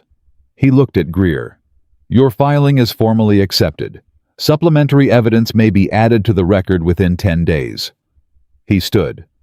We're adjourned. He walked out. For 3 full seconds, nobody in the room moved. Then Greer exhaled a long, controlled breath that carried something Caleb recognized as the specific relief of a man who had not been sure, going in, that it would go this way. Aldridge gathered his papers without speaking. His colleagues were already at the door. He passed Sarah without looking at her, which Caleb thought was probably the most telling thing he'd done all morning. And then he was gone, and the room was quiet, and it was just Greer and Sarah and Caleb and the clerks putting away papers, and the summer morning coming through the windows. Sarah sat perfectly still for a moment. Then she put both hands flat on the table in front of her, and pressed down like she was making sure the surface was real. It's not over, she said. No, Greer said. The panel, the full hearing, that's 30 days of work ahead. But the injunction means he can't move. The land can't intimidate witnesses, can't maneuver while we build the full case. He looked at her with the first unguarded expression Caleb had seen on him. What you did today, Mrs. Whitmore walking those documents to this courthouse from wherever you started, that was the work. Everything that comes now is process. She looked at him. Then she looked at Caleb. He didn't say anything. He didn't need to. Whatever was on his face was enough, because she looked at it, and something in her finally released, not collapsed, not crumbled. Released the way a fist that has been clenched for a very long time slowly opens, and the blood comes back into the fingers. She pressed her hands flat on the table one more time. Then she stood up. I need to go get my son, she said. They walked back to Greer's office in the summer morning. The 3 of them, Greer slightly ahead, talking about the 30-day timeline and what would be needed, and Caleb and Sarah side by side on the boardwalk. The city was fully awake now, the street busy with the ordinary commerce of a Denver morning people, who had no idea that a small room on Arapahoe Street had just redirected the futures of 4 families who'd been waiting 3 years to find out if the law would work for them. At one point, Sarah's hand brushed Caleb's as they walked. Neither of them said anything about it. Liam was sitting on the floor of Greer's anteroom with 3 law books open around him, and Clara watching him from her desk with the expression of a woman who had not expected to be impressed by a 7-year-old and was finding herself impressed by a 7-year-old. He looked up when they came in. He looked at his mother's face. Children did. That went straight to the face, bypassed all the words, read what was true. Did it work? He said. It started working, Sarah said. There's more to do. Liam considered this with his usual gravity. But today worked. Today worked, she said. He got up from the floor and crossed the room and put his arms around her waist, and she held him, and that was all of that moment, and it was enough. Then Liam pulled back and looked up at Caleb. Are you going back to the mountain? He said. The question landed in the center of the room and sat there. Caleb looked at him, then at Sarah, who was looking at Liam, but aware in every line of her body that the question had been asked. I don't have a horse anymore, Caleb said. Liam accepted this as a relevant data point. We don't have a house anymore, he said. Ours burned down. Richard burned it. He said it with the matter-of-fact clarity of a child who had processed this fact and filed it under things that had happened distinct from things that defined him. Mama says we're going to find a new one. That sounds right, Caleb said. It could be anywhere, Liam said. He looked between Caleb and his mother with the guileless directness of 7 years and zero patience for adult indirection. It doesn't have to be far away from somewhere you want to be. Sarah made a sound, not quite a laugh, and not quite a breath, and somewhere between the two, and she put her hand over her mouth and her eyes were very bright. Caleb looked at Liam for a long moment. This boy who ate without making a sound, who pressed his hand to his mother's arm in the dark of a saloon to tell her he was there, who asked for true answers instead of comfortable ones and knew the difference between careful and scared, and thought a fighting chance was enough to go on. No, Caleb said. It doesn't have to be far. Liam nodded satisfied. Okay, he said, and then with the absolute finality of a small person who has resolved something and is ready to move on. Clara says there's a biscuit. Can I have it now?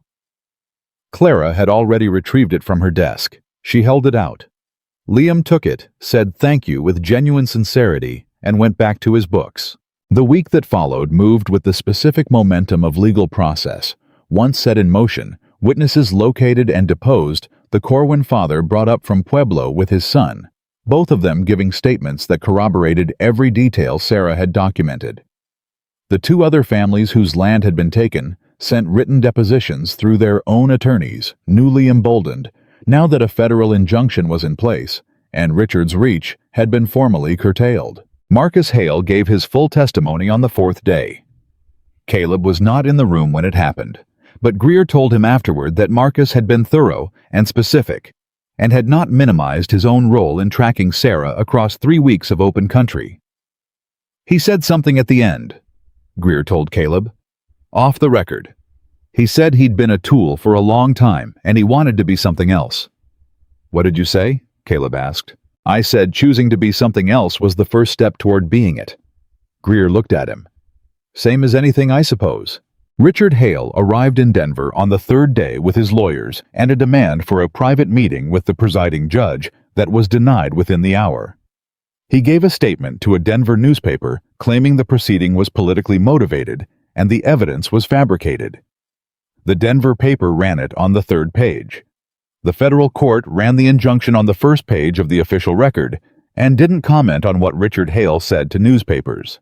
On the sixth day, Sarah received word from Greer that 2 of Richard's 3 lead lawyers had withdrawn from the case. She was sitting in the boarding house room she and Liam had taken near Larimer Street when Greer's clerk brought the note. She read it and set it down on the table and sat for a moment, and then she went to the window and looked at the street below. Caleb was there. He'd taken a room in the same boarding house practical, rather than sentimental, he told himself, because the work was here, and he was helping with it. And he came in when she knocked and read the note and set it back down. They know, he said. Richard's team knows the panel is going to rule against him. They're stepping away before the ruling goes on record with their names attached to it. It means he's going to lose, she said. It means he's already lost, Caleb said. The panel ruling makes it official, but the fight ended when his own lawyers looked at the Corwin deed and did the math. She stood at the window with her back to him. Outside, Denver was doing what Denver did in the summer, loud and forward-moving and indifferent to private catastrophe. I spent 8 years in that house, she said, and 14 months collecting paper, and 6 weeks running. She was quiet for a moment. I thought the day it was over would feel bigger than this. How does it feel? She turned from the window. Her face was thoughtful and honest and entirely unperformed. Like taking off boots you've been wearing too long, she said. You don't feel the relief exactly. You feel the absence of the weight. And then you realize how heavy it was, and that's the part that takes a while. He understood that. He understood it from the inside from 3 years of his own particular weight on a ridge in Colorado. It takes as long as it takes, he said. She looked at him for a moment. How long did yours take? He thought about it honestly. I'll let you know, he said, when it's finished. She held his gaze. Something in the room shifted, not dramatically, not with any announcement, just shifted the way a season shifts incrementally, and then all at once. "Liam asked me last night," she said, "if we could get a dog." He blinked. "What did you say?" "I said it depended on where we ended up." She paused. "He said it didn't matter where as long as there was room for a dog and room for you to visit." The word visit landed with the weight of an understatement. "Visit," Caleb said. "That was his word," she said. "I didn't correct it." He looked at her. She looked back at him with the steady directness she brought to everything, to walking into a saloon, to facing a federal judge, to standing in a boarding house room and saying something that wasn't quite said but was entirely meant. "I've been thinking," he said, "about the cabin. The one on the ridge. It has a second room," he said. "I built it without a particular reason. It's always bothered me not having a reason for it." She was very still. "And now I'm wondering if reasons sometimes arrive later than the thing they're reasons for." She didn't say anything for a moment. She just looked at him the way she'd looked at him across the table in Holt's saloon, reading past the surface down to whatever a person actually was. Whatever she found there was what she'd been finding since Ridgeback, and it had been enough every time. "Liam would want to know about the dog situation," she said. "The ridge has room for a dog," he said. She almost smiled. Then she smiled completely, for the first time since he'd known her fully, and without reservation, without the guard that exhaustion and necessity had kept in place, and it changed her face in a way he hadn't been prepared for. "All right, Caleb Ward," she said. "Let's talk about the ridge." The panel ruling came down 17 days later, swift by any standard, and it was total.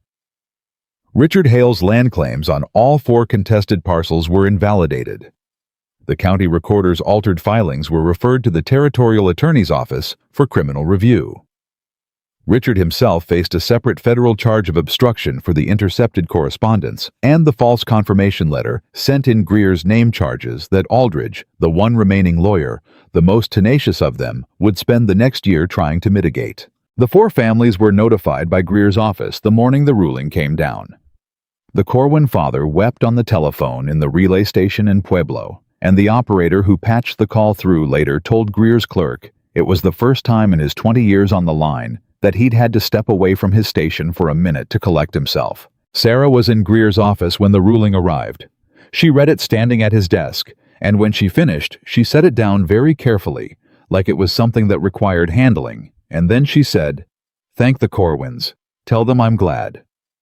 She meant it simply and completely, and Greer heard both things and nodded. Caleb was in the doorway. He'd been in a lot of doorways in the last 3 weeks he'd noticed, watching, rather than centered present, without needing to be first. It suited him. It had always suited him. Liam appeared from the anteroom with a book he'd apparently been reading, and looked at his mother's face, and made his assessment in about 4 seconds. "It's good," he said, not a question. "It's good," she said. He nodded. He looked at Caleb. "Are we going to the ridge now?" "Not today," Caleb said. "There's more to do here first." "But eventually." "Eventually," Caleb said. Liam considered this. "Eventually is soon, though." "Right." Caleb looked at Sarah. Sarah looked at Caleb. Between them moved everything that had happened: a plate of cold beans, a saloon full of watching eyes, a ridge in the dark, a freight wagon north, a man on a flat-brimmed hat who'd stopped being the enemy and become something else, a federal courthouse on Arapahoe Street, a ruling that had just put 4 families back on their land. All of it, between them. "Yeah," Caleb said. "Eventually is soon." Liam accepted this with the completeness of a child who has asked for a true answer and received one. He looked back at his book. He sat down on the floor of Greer's anteroom the way he always sat, comfortable and present and entirely himself, and he turned a page and read, and the summer light came through the window and lay across the floor, warm and unhurried, the way summer light does when it has nowhere else it needs to be. Sarah reached across the desk and took the ruling. The official stamped, finalized ruling of the federal panel, and folded it once and put it in the pocket of her gray traveling dress close against her side. Not in the bodice. Not sewn into the lining. In her pocket. Like something she was carrying not because she had to, but because she chose to. Because it was hers. Because she had earned it through 14 months of gathering truth and 6 weeks of running toward the place where truth could matter, and a stranger who slid a plate across a table and then kept sliding forward until he'd given everything he had to give. She looked at Caleb one more time, and what was on her face was not gratitude, and it was not relief, and it was not the complicated geometry of two people who had been through something hard and come out the other side. It was simpler than all of that. It was the look of a woman who had been alone in the most important fight of her life, and was no longer alone, and who knew the difference, and who intended to keep knowing it. Caleb Ward had walked into a saloon 3 years after everything ended and sat down alone at a corner table with his back to the wall and eaten cold beans, and waited without knowing he was waiting for something he had no name for.